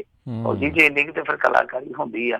ਖੈਰ, ਇਹ ਫੌਜੀ ਆ ਜਿਹੜਾ ਉਹ ਫੌਜੀ ਆ ਜਿਹਨੇ ਪਿੱਛੇ ਜੇ ਇੱਕ ਵੀਡੀਓ ਪਾਈ ਸੀ ਤੇ ਵੀਡੀਓ ਪਾ ਕੇ ਇੱਥੋਂ ਤੱਕ ਆਖ ਦਿੱਤਾ ਸੀਗਾ ਕਿ ਜੇ ਮੈਨੂੰ ਇਨਸਾਫ ਨਾ ਮਿਲਿਆ ਤੇ ਫਿਰ ਬਾਗੀ ਬਣਨਾ ਪਊਗਾ। ਤੇ ਬਾਗੀ ਤੇ ਫੌਜੀ 'ਚ ਕੋਈ ਬਹੁਤਾ ਫਰਕ ਨਹੀਂ ਹੁੰਦਾ। ਮਸਲਾ ਕੀ ਸੀਗਾ ਕਿ ਫਿਰੋਜ਼ਪੁਰ ਦਾ ਮੁੰਡਾ ਸੀਗਾ, ਆਰਮੀ ਦੇ ਵਿੱਚ ਸੀਗਾ। ਇਹਦੀ ਮਾਂ ਦਾ ਕਿਤੇ ਦੱਸਦੇ ਕਿ ਕਤਲ ਹੋ ਗਿਆ ਸੀਗਾ। ਉਹ ਮਾਂ ਦਾ ਇਹਦਾ ਜਿਹੜਾ ਇਸ ਤਰ੍ਹਾਂ ਦਾ ਮਾਮਲਾ ਸੀਗਾ, ਉਹਦੇ ਵਿੱਚ ਹੋਇਆ ਕਿ ਇਹਨੇ ਆਪਣੇ ਜਿਹੜੇ ਇਹਨਾਂ ਦੇ ਕੰਪਨੀ ਕਮਾਂਡਰ ਸੀਗੇ ਉਹਦੇ ਕੋਲੋਂ ਵੀ ਪੱਤਰ ਲਿਖਵਾਏ। ਕੋਈ ਇਹਦੀ ਸੁਣਵਾਈ ਨਹੀਂ ਸੀ ਹੋ ਰਹੀ। ਇੱਥੋਂ ਤੱਕ ਕਿ ਜਿਹੜਾ SHO ਸੀਗਾ, ਸੰਬੰਧਿਤ ਥਾਣੇ ਦਾ SHO ਸੀਗਾ, ਉਹ ਦੂਜਿਆਂ ਦਾ ਪੱਖ ਸੂਰਦਾ ਸੀਗਾ। ਤੇ ਫਿਰ ਇਹਨੇ ਵੀਡੀਓ ਪਾ ਕੇ ਐਲਾਨ ਕੀਤਾ, ਕਹਿੰਦਾ ਕਿ ਬਾਗੀ ਤੇ ਫੌਜੀ 'ਚ ਕੋਈ ਫਿਰ ਬਹੁਤਾ ਫਰਕ ਨਹੀਂ ਹੁੰਦਾ, ਆਪਦਾ ਹਿਸਾਬ ਕਿਤਾਬ ਲਾ ਲਓ, ਕਿਉਂਕਿ ਹੁਣ ਫੈਸਲਾ ਵਕਤ ਕਰੂਗਾ। ਜਾਂ ਤੇ ਇਹ ਵਰਦੀ ਆ ਜਿਹੜੀ ਉਹ ਇੱਕ ਇਸ ਧਰਤੀ ਮਾਂ ਦੇ ਰੱਖ ਦੇ ਤਮ ਤੇ ਰਹੂ ਜਾਂ ਫਿਰ SHO ਦੇ ਤਮ ਤੇ ਰਹੂ। ਤਾਂ ਉਹੀ ਉਸ ਵੀਡੀਓ ਨੇ ਫਿਰ ਕਾਫੀ ਤਰਥੱਲੀ ਮਚਾਈ ਪੰਜਾਬ ਪੁਲਿਸ ਦੇ ਮਹਿਕਮੇ ਦੇ ਵਿੱਚ। ਇਹ ਹੋਇਆ ਕਿ ਹਾਲਾਂਕਿ ਉਹ ਸੋਸ਼ਲ ਮੀਡੀਆ ਤੋਂ ਫਿਰ ਵੀਡੀਓ ਜਿਹੜੀ ਸੀਗੀ ਉਹ ਹਟਾ ਦਿੱਤੀ ਗਈ ਸੀ, ਕਿਉਂਕਿ ਤੁਹਾਨੂੰ ਪਤਾ ਹੀ ਆ ਕਿ ਆਰਮੀ ਦੇ ਖਿਲਾਫ ਇਸ ਤਰ੍ਹਾਂ ਦੀਆਂ ਵੀਡੀਓ ਜਿਹੜੀਆਂ ਉਹ ਕਈ ਵਾਰ ਇਸਤੇਮਾਲ ਹੋ ਜਾਂਦੀਆਂ। ਅੱਗੇ 2-3 ਵੀਡੀਓ ਨੇ ਆਰਮੀ ਦੀ ਸ਼ਾਖ ਨੂੰ ਕਾਫੀ ਧੱਕਾ ਪਹੁੰਚਾਇਆ ਸੀਗਾ। ਤਾਂ ਫਿਰ ਉਹ ਵੀਡੀਓ ਤੇ ਹਟ ਗਈ, ਪਰ ਇਹਨਾਂ ਨੇ ਫਿਰ ਅੰਦਰ ਖਾਤੇ ਕਾਰਵਾਈਆਂ ਜਿਹੜੀਆਂ ਉਹ ਸ਼ੁਰੂ ਕਰ ਦਿੱਤੀਆਂ। ਹੁਣ ਉਸ SHO ਨੂੰ ਵੀ ਤਬਦੀਲ ਕਰ ਦਿੱਤਾ ਗਿਆ, ਮੇਰੇ ਖਿਆਲ ਦੇ ਨਾਲ ਲਾਈਨਾਂ ਹਾਜ਼ਰ ਕਰ ਦਿੱਤਾ। ਇਸ ਤੋਂ ਇਲਾਵਾ ਕੁਝ ਗ੍ਰਿਫਤਾਰੀਆਂ ਵੀ ਕਰ ਲਈਆਂ ਗਈਆਂ ਤੇ ਮਸਲਾ ਜਿਹੜਾ ਤਕਰੀਬਨ ਸੌਟ ਆਊਟ ਕਰ ਦਿੱਤਾ ਗਿਆ, ਜਿਹੜਾ ਕਿ ਅੱਗੇ ਵਿੱਚ ਉਲਝਾਇਆ ਹੋਇਆ ਸੀ। ਤੋ ਇਹ ਸਾਰਾ ਕੁਛ ਹੈ ਜਿਹੜਾ ਉਹ ਉਦੋਂ ਹੋਇਆ ਜਦੋਂ ਇੱਕ ਫੌਜੀ ਇੱਥੋਂ ਤੱਕ ਆ ਗਿਆ ਕਿ ਮੈਂ ਹੁਣ ਬਾਗੀ ਹੋ ਜਾ। ਉਹ ਨੌਬਤ ਕਿਉਂ ਆਈ ਆ, ਇਹ ਬੜਾ ਵੱਡਾ ਸਵਾਲ ਹੈ। ਇੱਥੇ ਅੱਗੇ ਵੀ ਇੱਕ ਵਾਰੀ ਆਪਾਂ ਦੇਖਿਆ ਜਦੋਂ ਕਾਂਗਰਸ ਦੀ ਸਰਕਾਰ ਬਣੀ ਆ ਤੇ ਇੱਕ ਫੌਜੀ ਸੀਗਾ ਜਿਹੜਾ ਉਹ ਵਿਚਾਰਾ ਯੂਨੀਫਾਰਮ ਦੇ ਵਿੱਚ ਪ੍ਰੈਸ ਕਾਨਫਰੰਸਾਂ ਕਰਦਾ ਫਿਰਦਾ ਸੀ, ਕਿਉਂਕਿ ਮਾਝੇ ਦੇ ਵਿੱਚ ਇੱਕ ਕਾਂਗਰਸੀ ਵਿਧਾਇਕ ਨੇ ਉਹਦੀ ਜ਼ਮੀਨ ਨੱਪੀ ਹੋਈ। ਆ ਪਿੱਛੇ ਜੇ ਉਦੋਂ ਮੇਰੇ ਖਿਆਲ ਦੇ ਨਾਲ ਅਕਾਲੀ ਭਾਜਪਾ ਸਰਕਾਰ ਸੀ, ਗੁਰਦਾਸਪੁਰ ਦੇ ਵਿੱਚ ਇੱਕ ਕੁੜੀ ਮਰ ਗਈ ਸੀਗੀ, ਤਾਂ ਉਹਦਾ ਭਰਾ ਵੀ ਆਰਮੀ ਦੇ ਵਿੱਚ ਸੀ, ਉਹ ਵੀ ਹੱਥ ਜੋੜ ਕੇ ਇਨਸਾਫ ਮੰਗਦਾ ਸੀ। ਤੇ ਇਹ ਜਿਹੜੇ ਆਰਮੀ ਵਾਲੇ ਆ, ਕਿਉਂਕਿ ਉਹ ਤੇ ਆਪ ਸਰਹੱਦਾਂ ਤੇ ਨੇ, ਆਪ ਤੇ ਦੇਸ਼ ਦੀ ਰਾਖੀ ਕਰਦੇ ਆ, ਪਿੱਛੋਂ ਉਹਨਾਂ ਦੇ ਟੱਬਰਾਂ ਦੇ ਨਾਲ ਜਿਹੜੀਆਂ ਇਸ ਤਰ੍ਹਾਂ ਦੀਆਂ ਜ਼ਿਆਦਤੀਆਂ ਹੁੰਦੀਆਂ। ਤਾਂ ਠੀਕ ਹੈ, ਜੇ ਤੁਸੀਂ ਲੋਕਾਂ ਨੂੰ ਇੰਨਾ ਕੁ ਸਿਸਟਮ, ਇੰਨਾ ਕੁ ਪ੍ਰਬੰਧ ਨਹੀਂ ਦੇ ਸਕਦੇ ਕਿ ਕੋਈ ਜਾਨ ਮਾਲ ਦੀ ਗਰੰਟੀ ਚੁੱਕੇ ਕਿ ਹਾਂ ਮੈਂ ਸੁਰੱਖਿਅਤ ਆ, ਪਰ ਜਿਹਦੇ ਨਾਲ ਕੋਈ ਚੀਜ਼ ਵਾਪਰ ਜਾਂਦੀ ਹੈ, ਕੋਈ ਅਣਸੁਖਾਵੀ ਘਟਨਾ ਵਾਪਰ ਜਾਂਦੀ ਹੈ, ਘੱਟੋ ਘੱਟ ਉਹਦੇ ਖਿਲਾਫ ਤੇ ਐਕਸ਼ਨ ਕਰੋ। ਇਹ ਤੇ ਤੁਹਾਡਾ ਫਰਜ਼ ਬਣਦਾ ਹੈ ਨਾ। ਜੀ ਜੀ ਬਿਲਕੁਲ। ਤੇ ਮਿੰਟੂ ਜੀ, ਇੱਥੇ ਇੱਕ ਬ੍ਰੇਕ ਦਾ ਵੇਲਾ ਹੋ ਚੁੱਕਾ, ਆਪਾਂ ਬ੍ਰੇਕ ਲੈਂਦੇ ਹਾਂ ਤੇ ਬ੍ਰੇਕ ਤੋਂ ਬਾਅਦ ਮੁੜ ਕੇ ਫਿਰ ਵਾਪਸ ਆਉਂਦੇ ਹਾਂ। ਤੇ ਸਰੋਤਿਓ, ਜਿਵੇਂ ਤੁਹਾਨੂੰ ਪਤਾ ਵੀ ਅੱਜ ਸ਼ੁੱਕਰਵਾਰ ਆ, ਸੋ ਤੁਸੀਂ ਵੀ ਜਿਹੜੇ ਅੱਜ ਦੇ ਪ੍ਰੋਗਰਾਮ ਦੇ ਵਿੱਚ ਕਾਲ ਕਰਕੇ ਜੇ ਕੋਈ ਸਵਾਲ ਪੁੱਛਣਾ ਚਾਹੁੰਦੇ ਹੋ ਮਿੰਟੂ ਜੀ ਨੂੰ, ਤਾਂ ਕਾਲ ਕਰ ਸਕਦੇ ਹੋ। ਸਟੂਡੀਓ ਦੀਆਂ ਫੋਨ ਲਾਈਨਸ ਹੁਣ ਓਪਨ ਨੇ, ਨੰਬਰ 408-272 5200 ਦੇ ਉੱਤੇ ਕਾਲ ਕਰੋ। 4082725200 ਇਸ ਨੰਬਰ ਦੇ ਉੱਤੇ ਕਾਲ ਕਰਕੇ ਤੁਸੀਂ ਵੀ ਆਪਣੇ ਸਵਾਲ ਜਿਹੜੇ ਆ ਮਿੰਟੂ ਜੀ ਨੂੰ ਪੁੱਛ ਸਕਦੇ ਹੋ ਪੰਜਾਬ ਭਾਰਤ ਦੀ ਸਿਆਸਤ ਦੇ ਬਾਬਤ। ਤੇ ਮਿੰਟੂ ਜੀ, ਮਿਲਦੇ ਹਾਂ ਇੱਕ ਬ੍ਰੇਕ ਤੋਂ ਬਾਅਦ 'ਚ ਜੀ।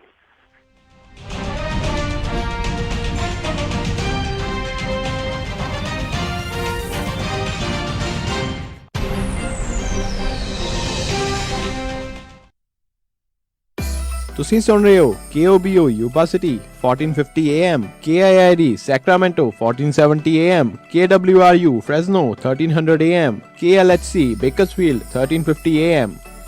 ਕੋਸਟ ਹੰਡਾਈ ਟ੍ਰੇਲਰ ਡੀਲਰਸ਼ਿਪ ਹੁਣ ਫ੍ਰੈਜ਼ਨੋ ਦੇ ਵਿੱਚ ਨਵੀਂ ਲੋਕੇਸ਼ਨ ਖੋਲ ਚੁੱਕੇ ਹਨ। ਨਵੀਆਂ ਹੰਡਾਈ ਡਰਾਈਵ ਵੈਨਸ ਅਤੇ ਰੀਫਰ ਟ੍ਰੇਲਰ ਲੈਣ ਦੇ ਲਈ ਅੱਜ ਹੀ ਕਾਲ 909-786-8008। ਯੂਜ਼ਡ ਟ੍ਰੇਲਰਸ ਦੀ ਵੱਡੀ ਇਨਵੈਂਟਰੀ ਹੈ। ਯੂਟਿਲਿਟੀ, ਗ੍ਰੇਡ ਏ, ਵਾਬੈਸ਼ ਦੇ ਟ੍ਰੇਲਰਸ ਇਹ ਫਾਈਨੈਂਸਿੰਗ ਵੀ ਕਰਦੇ ਹਨ। ਨਵੇਂ ਪੁਰਾਣੇ ਟ੍ਰੇਲਰਸ ਲੈਣ ਦੇ ਲਈ call coast Hyundai trailer dealership Fresno ਦੀ ਨਵੀਂ ਲੋਕੇਸ਼ਨ ਤੇ 909-786-8008 909-786-8008 ਕੋਸਟ ਹੰਡਾਈ ਟ੍ਰੇਲਰ ਡੀਲਰਸ਼ਿਪ। ਹਾਂਜੀ, ਕੀ ਗੱਲ? ਇਮਾਨਦਾਰ ਤਸੱਲੀ ਬਖਸ਼ ਟਰੱਕ ਸਿਖਾਉਣ ਵਾਲਾ ਨਹੀਂ ਮਿਲ ਰਿਹਾ? ਫਿਕਰ ਨਾਟ, ਮੇਰਾ ਵੀ ਇਹੀ ਹਾਲ ਸੀ, ਪਰ ਹੁਣ ਮੈਂ north west truck driving school ਵੱਲੋਂ ਦਵਾਇਆ ਹੋਇਆ ਕਮਰਸ਼ੀਅਲ ਡਰਾਈਵਿੰਗ ਲਾਇਸੈਂਸ ਲੈ ਕੇ ਪੂਰਾ ਅਮਰੀਕਾ ਹੀ ਗਾ ਲਿਆ। ਤੁਸੀਂ ਵੀ ਟਰੱਕ ਸਿੱਖਣ ਦੇ ਲਈ ਅੱਜ ਹੀ ਕਾਲ ਕਰੋ north west truck driving school ਵਾਲਿਆਂ ਨੂੰ 530-777-6737। ਇਹ ਤੁਹਾਨੂੰ ਬਹੁਤ ਹੀ ਵਧੀਆ ਤਰੀਕੇ ਦੇ ਨਾਲ ਆਟੋਮੈਟਿਕ ਟਰੱਕ ਅਤੇ 6 ਤੋਂ 10 ਸਪੀਡ ਵਾਲਾ ਟਰੱਕ ਚਲਾਉਣਾ ਸਿਖਾਉਂਦੇ ਨੇ, ਉਹ ਵੀ ਸਿਰਫ $1250 ਦੇ ਵਿੱਚ, ਤੇ ਨਾਲ ਹੀ ਜੌਬ ਪਲੇਸਮੈਂਟ ਦੀ ਪੂਰੀ ਗਾਰੰਟੀ ਵੀ ਦਿੰਦੇ ਹਨ। ਆਊਟ ਆਫ ਸਟੇਟ ਵਾਲੇ ਵਿਦਿਆਰਥੀਆਂ ਦੇ ਲਈ $1450, ਜਿਸ ਵਿੱਚ ਇਹ ਤੁਹਾਨੂੰ ਪਿਕਅਪ ਵੀ ਕਰਦੇ ਹਨ ਤੇ ਰਹਿਣ ਅਤੇ ਖਾਣ ਦਾ ਪ੍ਰਬੰਧ ਵੀ ਹੋਵੇਗਾ, ਤੇ ਟਰੱਕ ਚਲਾਉਣ ਵੇਲੇ ਰਿਪੇਅਰ ਅਤੇ ਮੇਨਟੇਨੈਂਸ ਦੇ ਵਿੱਚ ਵੀ ਤੁਹਾਡੀ ਹੈਲਪ ਕਰਦੇ ਹਨ। 24/7 ਟੋਇੰਗ ਸਰਵਿਸ ਅਵੇਲੇਬਲ। ਨੰਬਰ 5303002356। ਇਸ ਮੌਕੇ ਦੇ ਉੱਤੇ ਟਰੱਕ ਡਰਾਈਵਰ ਵੀ ਹਾਇਰ ਕਰ ਰਹੇ ਹਨ, ਸੋ ਟਰੱਕ ਸਿੱਖਣ ਦੇ ਲਈ, ਜੌਬ ਦੇ ਲਈ ਅੱਜ ਹੀ ਕਾਲ ਕਰੋ north west truck driving school 530-751-5115 5307515115 north west truck driving school. ਬਾਈ, ਨਵੀਂ ਮਸਟੈਂਗ ਕਢਾਈ ਆ, ਹੁਣ ਤੇਰੀ ਗੱਡੀ ਵਾਂਗੂ ਕਸਟਮ ਰਿਮ ਤੇ ਚੌੜੇ ਜੇ ਟਾਇਰ ਪਵਾਉਣੇ ਆ, ਫਿਰ ਗੱਡੀ ਦੀ ਟੌਰ ਵੱਧ ਜੂ। ਤੂੰ ਸਿਟਰਸ ਹਾਈਟਸ ਵਿੱਚ S&S ਟਾਇਰਸ ਵਾਲੇ ਅਮਰਪਾਲ ਸਿੰਘ ਹੁਣਾਂ ਕੋਲ ਜਾ, ਮੈਂ ਵੀ ਉਹਨਾਂ ਕੋਲੋਂ ਹੀ ਪਵਾਏ ਸੀ। S&S ਟਾਇਰਸ ਹਰ ਕਾਰ ਲਈ ਕਸਟਮ ਵੀਲ ਵੇਚਦੇ ਹਨ। ਸਾਰੇ ਟਾਇਰ ਬ੍ਰਾਂਡਸ ਅਵੇਲੇਬਲ ਹਨ ਅਤੇ ਨਵੇਂ ਪਿਕਅਪ ਟਰੱਕਸ ਦੇ ਲੈਵਲਿੰਗ ਕਿਟਸ, ਲਿਫਟ ਕਿਟਸ ਦੇ ਵਿੱਚ ਵੀ ਮੁਹਾਰਤ ਹਾਸਿਲ ਹੈ। 4 ਟਾਇਰ ਖਰੀਦਣ ਤੇ ਫ੍ਰੀ ਟਾਇਰ ਰੋਟੇਸ਼ਨ ਅਤੇ flat tyre repair. Address 7441 Auburn boulevard, Citrus Heights. ਹੋਰ ਜਾਣਕਾਰੀ ਲਈ ਕਾਲ ਅਮਰਪਾਲ ਸਿੰਘ 916 728 4100 916 728 4100। S&S tyres. ਚੌੜੇ ਚੌੜੇ ਰਿਮ ਧਰਤੀ ਨੂੰ ਨਾਪਦੇ ਆ, ਦੇਖਦੇ ਆ ਲੋਕ ਚੱਕ ਚੱਕ ਅੱਡੀਆਂ। ਓਬਾਮਾ ਕੇਅਰ ਦੀਆਂ ਰੀਨਿਊਅਲਸ ਅਤੇ ਨਵੀਆਂ ਐਪਲੀਕੇਸ਼ਨਸ ਭਰਨ ਦਾ ਸਮਾਂ ਸ਼ੁਰੂ ਹੋ ਚੁੱਕਾ ਹੈ। ਇਸ ਦੇ ਵਿੱਚ ਮਦਦ ਦੇ ਲਈ ਹੋਰ ਜਾਣਕਾਰੀ ਲਈ ਕਾਲ Khalsa insurance 4082722500।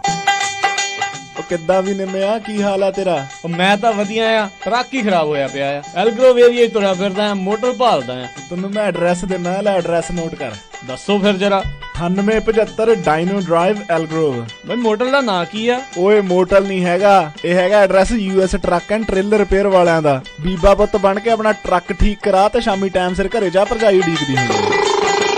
US truck and trailer repair, ਜਿਨ੍ਹਾਂ ਕੋਲੋਂ ਤੁਸੀਂ engine work, transmission, rear and clutch, oil change ਜਾਂ ਬ੍ਰੇਕ ਸਰਵਿਸ ਵਰਗਾ ਕੋਈ ਵੀ ਕੰਮ ਕਰਾ ਸਕਦੇ ਹੋ। ਇਹ ਹਰ ਤਰੀਕੇ ਦੇ ਟਰੱਕ ਅਤੇ ਟ੍ਰੇਲਰਾਂ ਦੀਆਂ ਅਲਾਈਨਮੈਂਟ ਅਤੇ ਮੁਰੰਮਤ ਕਰਦੇ ਨੇ ਤੇ ਤੁਸੀਂ ਇਹਨਾਂ ਤੋਂ ਆਪਣੇ ਟਰੱਕਾਂ ਲਈ ਪੁਰਾਣੇ ਅਤੇ ਨਵੇਂ ਟਾਇਰ ਬਹੁਤ ਹੀ ਵਾਜਿਬ ਦਾਮਾਂ ਤੇ ਵੀ ਖਰੀਦ ਸਕਦੇ ਹੋ। ਇਹ ਹਫਤੇ ਦੇ 7 ਦਿਨ ਸਵੇਰੇ 8 ਤੋਂ ਲੈ ਕੇ 6 ਵਜੇ ਤੱਕ ਖੁੱਲੇ ਰਹਿੰਦੇ ਨੇ। ਹੋਰ ਜਾਣਕਾਰੀ ਲਈ ਆਪ ਜੀ ਕਾਲ ਕਰੋ 916 686 2664 916 686 2664 ਤੇ ਇਹਨਾਂ ਦਾ ਐਡਰੈਸ ਹੈ 9875 ਡੀਨੋ ਡਰਾਈਵ ਐਲਗਰੋਵ, ਕੈਲੀਫੋਰਨੀਆ। ਮਨਜਿੰਦਰ ਆ ਕੇ ਘਰ ਦੇ ਵਿੱਚ ਕਾਗਜ਼ ਪੱਤਰ ਜੇ ਖਿਲਾਰੇ ਹੋਏ ਆ? ਅਜੇ ਰਾਤ ਹੀ ਤਾਂ ਤੁਸੀਂ ਕੰਮ ਤੋਂ ਆਏ ਹੋ। ਜੋ ਥੋੜੇ ਚਿਰ ਤੱਕ ਆਪਾਂ ਟੈਕਸ ਭਰਨਾ, ਉਹਦੀ ਤਿਆਰੀ ਕਰ ਰਿਹਾ ਸੀ ਤੇ ਬੜਾ ਫਿਕਰ ਲੱਗਿਆ ਹੋਇਆ ਮੈਨੂੰ। ਫਿਕਰ ਨਾ ਕਰੋ, ਆਪਾਂ ਚੱਲਦੇ ਆ ਇੰਦਰਪਾਲ ਸਿੰਘ ਮਿਆਲ IBS ਟੈਕਸ ਵਾਲਿਆਂ ਦੇ, ਜਿਹੜੇ ਕਿ 1982 ਤੋਂ ਟੈਕਸ ਭਰਨ ਦੇ ਵਿੱਚ ਲੋਕਾਂ ਦੀ ਮਦਦ ਕਰਦੇ ਆ ਰਹੇ ਹਨ, ਜਿੱਥੋਂ ਤੁਸੀਂ ਭਰਵਾ ਸਕਦੇ ਹੋ ਇੰਡੀਵਿਜੂਅਲ, ਬਿਜ਼ਨਸ, ਪਾਰਟਨਰਸ਼ਿਪ, ਕਾਰਪੋਰੇਟ ਦਾ ਹਰ ਇੱਕ ਤਰ੍ਹਾਂ ਦਾ ਟੈਕਸ, ਅਤੇ ਕਰਦੇ ਹਨ ਫ੍ਰੀ ਇਨੀਸ਼ੀਅਲ ਕੰਸਲਟੇਸ਼ਨ। ਇਹਨਾਂ ਦਾ ਭਰੋਸੇਯੋਗ ਸਟਾਫ ਹਰ ਇੱਕ ਪ੍ਰਕਾਰ ਦੇ ਨਾਲ ਤੁਹਾਡੀ ਮਦਦ ਕਰਦਾ ਹੈ। IBS tax service, tax and accounting corporation, ਅਤੇ ਇਹਨਾਂ ਦੀਆਂ 2 ਬ੍ਰਾਂਚਾਂ ਹਨ। ਸੈਕਰਾਮੈਂਟੋ ਨਟੋਮਸ ਬ੍ਰਾਂਚ ਦੇ ਲਈ ਗੱਲ ਕਰ ਸਕਦੇ ਹੋ ਇੰਦਰਪਾਲ ਸਿੰਘ ਮਿਆਲ ਜੀ ਨਾਲ 9166412585 916 641 2585 2087 ਅਰੇਨਾ ਬੁਲੇਵਾਰਡ ਸੂਈਟ 140, ਅਤੇ ਯੂਬਾ ਸਿਟੀ ਬ੍ਰਾਂਚ ਦੇ ਲਈ 5306747161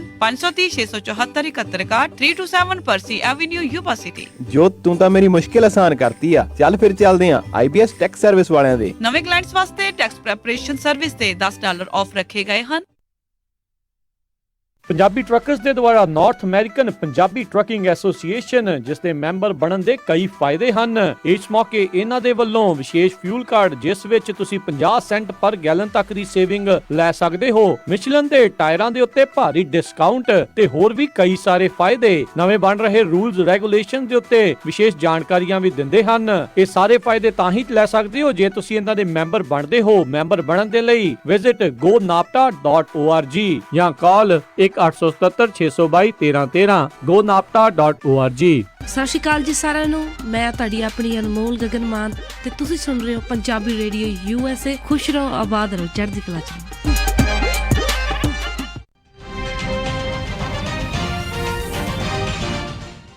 ਪੰਜਾਬੀ ਰੇਡੀਓ USA ਸੁਣ ਰਹੇ ਸਾਰੇ ਹੀ ਮਾਣਯੋਗ ਅਤੇ ਸਤਿਕਾਰਯੋਗ ਸਰੋਤਿਆਂ ਨੂੰ ਇੱਕ ਵਾਰੀ ਫਿਰ ਨਿੱਘੀ ਜੀ ਆਇਆਂ ਨੂੰ ਸਭ ਦਾ ਸਵਾਗਤ ਹੈ। ਸਰੋਤਿਓ, ਪ੍ਰੋਗਰਾਮ ਚੱਲ ਰਿਹਾ ਜੀ ਇਸ ਟਾਈਮ ਖਬਰ ਤੇ ਨਜ਼ਰ। ਆਪਣੇ ਨਾਲ ਜੁੜੇ ਹੋਏ ਨੇ ਮਿੰਟੂ ਗੁਰਸਰੀਆ ਜੀ। ਮਿੰਟੂ ਜੀ, ਨਿੱਘੀ ਜੀ ਆਇਆਂ ਨੂੰ, ਸਵਾਗਤ ਹੈ ਇੱਕ ਵਾਰੀ ਫਿਰ। ਸਤਿ ਸ਼੍ਰੀ ਅਕਾਲ। ਸ਼ੁਕਰੀਆ ਜੀ, ਸਤਿ ਸ਼੍ਰੀ ਅਕਾਲ ਜੀ। ਤੇ ਸਰੋਤਿਓ, ਤੁਸੀਂ ਵੀ ਜੇ ਕਾਲ ਕਰਕੇ ਮਿੰਟੂ ਜੀ ਨੂੰ ਕੋਈ ਸਵਾਲ ਪੁੱਛਣਾ ਚਾਹੁੰਦੇ ਹੋ, ਪੰਜਾਬ ਭਾਰਤ ਦੀ ਸਿਆਸਤ ਦੇ ਨਾਲ ਸੰਬੰਧਿਤ ਕੀ ਕੁਛ ਉੱਥੇ ਚੱਲ ਰਿਹਾ ਆ, ਤਾਂ ਤੁਸੀਂ ਕਾਲ ਕਰ ਸਕਦੇ ਹੋ 408 272 5200 ਦੇ ਉੱਤੇ, 4082725200 ਦੇ ਉੱਤੇ। ਤੇ ਆਪਣੇ ਅੱਜ ਦੇ ਪਹਿਲੇ ਕਾਲਰ ਉਹਨਾਂ ਨਾਲ ਗੱਲ ਕਰਦੇ ਹਾਂ, ਨਿਰਮਲ ਸਿੰਘ ਲਾਲੀ ਜੀ। ਸਵਾਗਤ ਹੈ, ਸਤਿ ਸ਼੍ਰੀ ਅਕਾਲ। ਸਤਿ ਸ੍ਰੀ ਅਕਾਲ ਮਿੰਟੂ ਸਰੀਆ ਜੀ, ਸਤਿ ਸ੍ਰੀ ਅਕਾਲ। ਸਤਿ ਸ਼੍ਰੀ ਅਕਾਲ ਜੀ। ਮੈਨੂੰ ਸੋਇਆ ਜੀ, ਮੇਰਾ ਤਾਂ ਪਹਿਲਾਂ ਤਾਂ ਸਵਾਲ ਵੀ ਆ, ਵਿਚਾਰ ਵੀ ਆ ਵੀ ਜਿਹੜੀ ਬਾਕੀ ਖੇਤਰਾਂ ਵਿੱਚ ਜਿੰਨਾ ਭ੍ਰਿਸ਼ਟਾਚਾਰ ਫੈਲਿਆ ਆ, ਪਰ ਜਿਹੜੀ ਸਾਡੀ ਨਿਆਂਪਾਲਿਕਾ ਆ ਉਹ ਕੁਛ ਵਧੀਆ ਕੰਮ ਕਰ ਰਹੀ ਹੈ। ਤੁਹਾਡਾ ਇਹਦੇ ਬਾਰੇ ਕੀ ਖਿਆਲ ਆ? ਦੂਜਾ ਵਿਚਾਰ ਮੇਰਾ ਇਹ ਸਵਾਲ ਇਹ ਆ, ਜਿਹੜੇ MPs ਨੂੰ ਪੈਸੇ ਦਿੱਤੇ ਜਾਂਦੇ ਆਪਣੇ ਇਲਾਕੇ ਵਿੱਚ ਖਰਚਣ ਲਈ, ਅਗਰ ਉਹ ਨਹੀਂ ਖਰਚਦੇ ਜਾਂ ਥੋੜਾ ਖਰਚਦੇ ਆ, ਤੇ ਕੀ ਉਹ ਪੈਸੇ ਜਿਹੜੇ ਆ ਜਦੋਂ ਟਰਮ ਖਤਮ ਹੋ ਜਾਂਦੀ ਆ ਉਹਨਾਂ ਦੇ ਕੋਲ ਹੀ ਰਹਿ ਜਾਂਦੇ ਜਾਂ ਉਹਨਾਂ ਨੂੰ ਸਰਕਾਰੀ ਖਜ਼ਾਨੇ ਵਿੱਚ ਜਮ੍ਹਾਂ ਕਰਨੇ ਪੈਂਦੇ ਆ? ਓਕੇ ਜੀ, ਧੰਨਵਾਦ। ਨਹੀਂ, ਉਹ ਪੈਸੇ ਤੇ ਖਜ਼ਾਨੇ 'ਚ ਹੀ ਜਾਣਗੇ, ਕਿਉਂਕਿ ਉਹ ਕਿਹੜਾ ਨਗਦ ਮਿਲਦੇ ਇਹਨਾਂ ਨੂੰ, ਮਿਲਦੇ ਤੇ ਉਹ ਏਦਾਂ ਹੀ ਆ। ਖਾਤਿਆਂ 'ਚ ਹੀ ਮਿਲਦੇ ਆ, ਤਾਂ ਉਹ ਖਾਤਿਆਂ 'ਚ ਹੀ ਰਹਿ ਜਾਣਗੇ। ਜਦੋਂ ਚਲੇ ਗਏ ਤੇ ਫਿਰ ਖਾਤੇ ਆ ਜਿਹੜੇ ਉਹ ਤੁਹਾਨੂੰ ਪਤਾ ਹੀ ਆ, ਉਹ ਕਿਸੇ ਹੋਰ ਦੇ ਹਵਾਲੇ ਹੋ ਜਾਂਦੇ ਆ। ਤੋ ਏਦਾਂ ਨਹੀਂ ਹੁੰਦਾ ਕਿ ਜਾਂ ਤਾਂ ਫਿਰ ਲਾਉਣਗੇ ਹੀ ਨਹੀਂ, ਇਹ ਤਾਂ ਇਹਨਾਂ ਨੇ ਦੁੱਕੀ ਨਹੀਂ ਲਾਉਣੀ। ਇਹਨਾਂ ਨੇ ਕਹਿਣਾ ਨਾ ਲਾਈਏ, ਜਾਣ ਲੱਗੇ ਕੋਈ 10-20 ਕਰੋੜ ਲੈ ਜਾਗੇ, ਫਿਰ ਇਲੈਕਸ਼ਨ ਲੜਾਂਗੇ, ਇਹ ਆ ਜਾਣਗੇ ਪੈਸੇ ਵੰਡ ਕੇ। ਉਹ ਏਦਾਂ ਨਹੀਂ ਹੁੰਦਾ। ਔਰ ਦੂਜੀ ਚੀਜ਼ ਇਹ ਆ ਕਿ ਦੇਖੋ, ਮੈਂ ਇੱਕ ਗੱਲ ਕਹੂੰਗਾ ਕਿ ਨਿਆਂ ਪ੍ਰਣਾਲੀ ਹਮੇਸ਼ਾ ਵਧੀਆ ਕੰਮ ਕਰਦੀ ਹੈ। ਰੌਲਾ ਕੀ ਹੁੰਦਾ ਕਿ ਕਈ ਦਫਾ ਕੁਛ ਚੀਜ਼ਾਂ ਹਾਵੀ ਹੋ ਜਾਂਦੀਆਂ। ਇਹ ਪ੍ਰਬੰਧ ਜਦੋਂ ਇਸ ਤਰ੍ਹਾਂ ਦਾ ਹੁੰਦਾ ਕਿ ਜਿਹਦੇ ਵਿੱਚ ਗੰਦੀ ਰਾਜਨੀਤੀ ਹੈ ਜਿਹੜੀ, ਉਹ ਬਹੁਤ ਗੰਦੀਆਂ ਚਾਲਾਂ ਚੱਲਦੀਆਂ। ਜਿੱਦਾਂ ਜੱਜਾਂ ਨੇ ਪ੍ਰੈਸ ਕਾਨਫਰੰਸ ਕੀਤੀ ਸੀ, ਤੁਹਾਨੂੰ ਯਾਦ ਹੀ ਹੋਣਾ। ਉਹ ਇੱਕ ਐਸਾ ਐਪੀਸੋਡ ਆ ਜਿਹੜਾ ਕਲੰਕ ਆ, ਭਾਰਤੀ ਲੋਕਤੰਤਰ ਦੇ ਮੱਥੇ ਤੇ ਇੱਕ ਕਲੰਕ ਆ। ਬਹੁਤ ਸਾਰੇ ਮੌਕਿਆਂ ਤੇ ਹੋਰ ਵੀ ਆਪਾਂ ਸਵਾਲ ਚੁੱਕ ਸਕਦੇ ਹਾਂ, ਜਦੋਂ ਜੁਡੀਸ਼ਰੀ ਦੇ ਕੁਛ ਲੋਕ ਆ ਜਿਹੜੇ ਉਹ ਏਦਾਂ ਦੇ ਫੈਸਲੇ ਕਰਕੇ ਗਏ ਬਾਅਦ ਦੇ ਵਿੱਚ, ਜਿਨ੍ਹਾਂ ਬਾਰੇ ਕਿਹਾ ਗਿਆ ਕਿ ਉਹ ਫੈਸਲੇ ਮਿੱਥ ਕੇ ਕੀਤੇ ਗਏ ਸੀ, ਕਿਉਂਕਿ ਬਾਅਦ ਦੇ ਵਿੱਚ ਉਹਨਾਂ ਨੇ ਲਾਭ ਲਿਆ। ਜੇ ਆਪਣੀ ਆਸ ਦੇ ਉਲਟ ਕੋਈ ਨਤੀਜਾ ਆ ਜਾਂਦਾ, ਫਿਰ ਆਪਣੀ ਪਰਸੈਪਸ਼ਨ ਕੁਛ ਹੋਰ ਹੁੰਦੀ ਆ। ਜੇ ਆਸ ਦੇ ਅਨੁਕੂਲ ਆ ਜਾਂਦਾ, ਫਿਰ ਆਪਣੀ ਪਰਸੈਪਸ਼ਨ ਕੁਛ ਹੁੰਦੀ ਆ ਹੋਰ। ਤਾਂ ਕੁੱਲ ਜੇ ਆਪਾਂ ਓਵਰਆਲ ਦੇਖੀਏ ਤਾਂ ਪਰਸੈਪਸ਼ਨ ਇਹੋ ਹੀ ਬਣਦੀ ਆ, ਜੇ ਅਸੀਂ ਸਾਰਾ ਸਿੱਟਾ ਕੱਢ ਕੇ ਦੇਖੀਏ, ਕਿ ਜੁਡੀਸ਼ਰੀ ਦੇ ਵਿੱਚ ਵੀ ਦੂਸਰੇ ਖੇਤਰਾਂ ਦੇ ਵਾਂਗ ਚੰਗੇ ਲੋਕ ਵੀ ਆ, ਜੁਝਾਰੂ ਲੋਕ ਵੀ ਆ, ਨਿਰਪੱਖ ਲੋਕ ਵੀ ਆ। ਤਾਂ ਇਸ ਜੁਡੀਸ਼ਰੀ ਦੇ ਵਿੱਚ ਕੁਛ ਲੋਕ ਇਹਨਾਂ ਦੇ ਵੀ ਆ ਜਿਹੜੇ ਜੁਡੀਸ਼ਰੀ ਦੇ ਨਾਮ ਤੇ ਧੱਬਾ ਵੀ ਆ। ਇਹ ਦੋਵੇਂ ਚੀਜ਼ਾਂ ਜਿਹੜੀਆਂ ਉਹ ਦੂਸਰੇ ਖੇਤਰਾਂ ਵਾਂਗ, ਦੂਸਰੇ ਹੋਰ ਜਿੱਦਾਂ ਕਿਤੇ ਆ, ਦੂਸਰੇ ਹੋਰ ਜਿੱਦਾਂ ਸੰਸਥਾ ਨੇ, ਉਹਨਾਂ ਵਾਂਗ ਇੱਥੇ ਵੀ ਚੱਲ। ਜੀ ਜੀ, ਅਗਲੇ ਕਾਲਰ ਆਪਣੇ ਨਾਲ ਜੁੜੇ ਨੇ ਪਰਮਿੰਦਰ ਜੀ। ਸਤਿ ਸ਼੍ਰੀ ਅਕਾਲ ਜੀ। ਸਤਿ ਸ਼੍ਰੀ ਅਕਾਲ ਜੀ ਦੋਵਾਂ ਭਰਾਵਾਂ ਨੂੰ। ਸਤਿ ਸ਼੍ਰੀ ਅਕਾਲ। ਇੱਕ ਕੁਐਸਚਨ ਤਾਂ ਮੇਰਾ ਨਿਆਂਪਾਲ ਕਾਲਾ ਤੁਸੀਂ ਕਲੀਅਰ ਕਰ ਹੀ ਦਿੱਤਾ ਹੈ। ਸੋ ਸਭ ਤੋਂ ਪਹਿਲਾਂ ਰਾਮ ਚੰਦਰ ਛਤਰਪਤੀ ਜੀ ਪੱਤਰਕਾਰ, ਉਹਨਾਂ ਨੂੰ ਸਲੂਟ ਹੈ। ਉਹਨਾਂ ਦੇ ਪਰਿਵਾਰ ਦੇ ਨਾਲ ਹਮਦਰਦੀ ਵੀ ਹੈ ਤੇ ਸਲਾਹਤਾ ਵੀ ਕਰਨੀ ਬਣਦੀ ਹੈ ਕਿ ਉਹਨਾਂ ਨੇ ਐਡੇ ਬੜੇ ਇੱਕ ਸਰਕਾਰ ਦੇ ਉਸ ਬੰਦੇ ਦੇ ਨਾਲ ਲੜ ਕੇ ਨਿਆਂ ਲਿਆ ਜਿਹਦੀ ਪੂਰੀ ਪੁਸ਼ਤ ਬਣਾਈ ਸੀ ਸਰਕਾਰ ਨੂੰ। ਸੋ ਮੇਰਾ ਮੇਨ ਕੁਐਸਚਨ ਇੱਕ ਇਹ ਹੈਗਾ ਜੀ, ਜਿਹੜੀਆਂ ਪੋਲੀਟੀਕਲ ਪਾਰਟੀਆਂ ਬਣਦੀਆਂ ਨੇ, ਕਿਉਂਕਿ ਸਾਡੇ ਹਿੰਦੁਸਤਾਨ ਦੇ ਸੰਵਿਧਾਨ ਦੇ ਵਿੱਚ ਜਿਹੜਾ ਲੋਕਤੰਤਰ ਹੈ, ਮਲਟੀ ਪਾਰਟੀ ਸਿਸਟਮ ਹੈ, ਬਹੁਤ ਅਸੀਂ ਪਾਰਟੀਆਂ ਬਣਾ ਸਕਦੇ ਹਾਂ, ਸਾਨੂੰ ਸੰਵਿਧਾਨ ਅਲਾਓ ਕਰਦਾ। ਪਰ ਜਿਵੇਂ ਹੁਣ ਆਪਾਂ ਖਬਰਾਂ ਸੁਣਦੇ ਹਾਂ, ਗੱਠਜੋੜ ਬਣ ਰਹੇ ਆ, ਮਹਾਂ ਗੱਠਜੋੜ ਬਣੀ ਜਾ ਰਿਹਾ। ਪੰਜਾਬ ਦੇ ਵਿੱਚ ਵੀ ਅੱਜ ਤੁਸੀਂ ਖਬਰ ਸਾਡੇ ਨਾਲ ਸਾਂਝੀ ਕੀਤੀ ਹੈ ਕਿ ਸੁਖਪਾਲ ਖਹਿਰਾ ਆਪ ਨਾਲ ਆ ਰਿਹਾ, ਆਪ ਵਾਲੇ ਗਾਂ ਟਕਸਾਲੀਆਂ ਨਾਲ। ਕੀ ਇਹ, ਜੇ ਇਹਨਾਂ ਦੇ ਵਿੱਚ ਇੰਨੀ ਅੰਡਰਸਟੈਂਡਿੰਗ ਹੁੰਦੀ ਹੈ, ਕੀ ਇਹ ਰਲ ਕੇ ਇੱਕ ਪਾਰਟੀ ਨਹੀਂ ਬਣਾ ਸਕਦੇ? ਕਿਉਂਕਿ ਇਹਦਾ ਫਾਇਦਾ ਸਿੱਧਾ ਦੋਵੇਂ ਜਿਹੜੀਆਂ ਮੁੱਖ ਰਵਾਇਤੀ ਪਾਰਟੀਆਂ ਨੇ ਉਹਨਾਂ ਨੂੰ ਜਾਣਾ, ਕਿਉਂਕਿ ਲੋਕਾਂ ਦਾ ਕਿਸੇ ਵੀ ਇਹਨਾਂ ਦੇ ਕਿਸੇ ਵੀ ਆਗੂ ਦੇ ਉੱਤੇ, ਜਿੱਥੋਂ ਤੱਕ ਮੇਰਾ ਵਿਸ਼ਵਾਸ ਹੈ ਕਿ ਕਿਸੇ ਵੀ ਆਗੂ ਦੇ ਉੱਤੇ ਇਹਨਾਂ ਦਾ ਵਿਸ਼ਵਾਸ ਨਹੀਂ ਰਹਿਣਾ ਹੈਗਾ ਲੋਕਾਂ ਦਾ।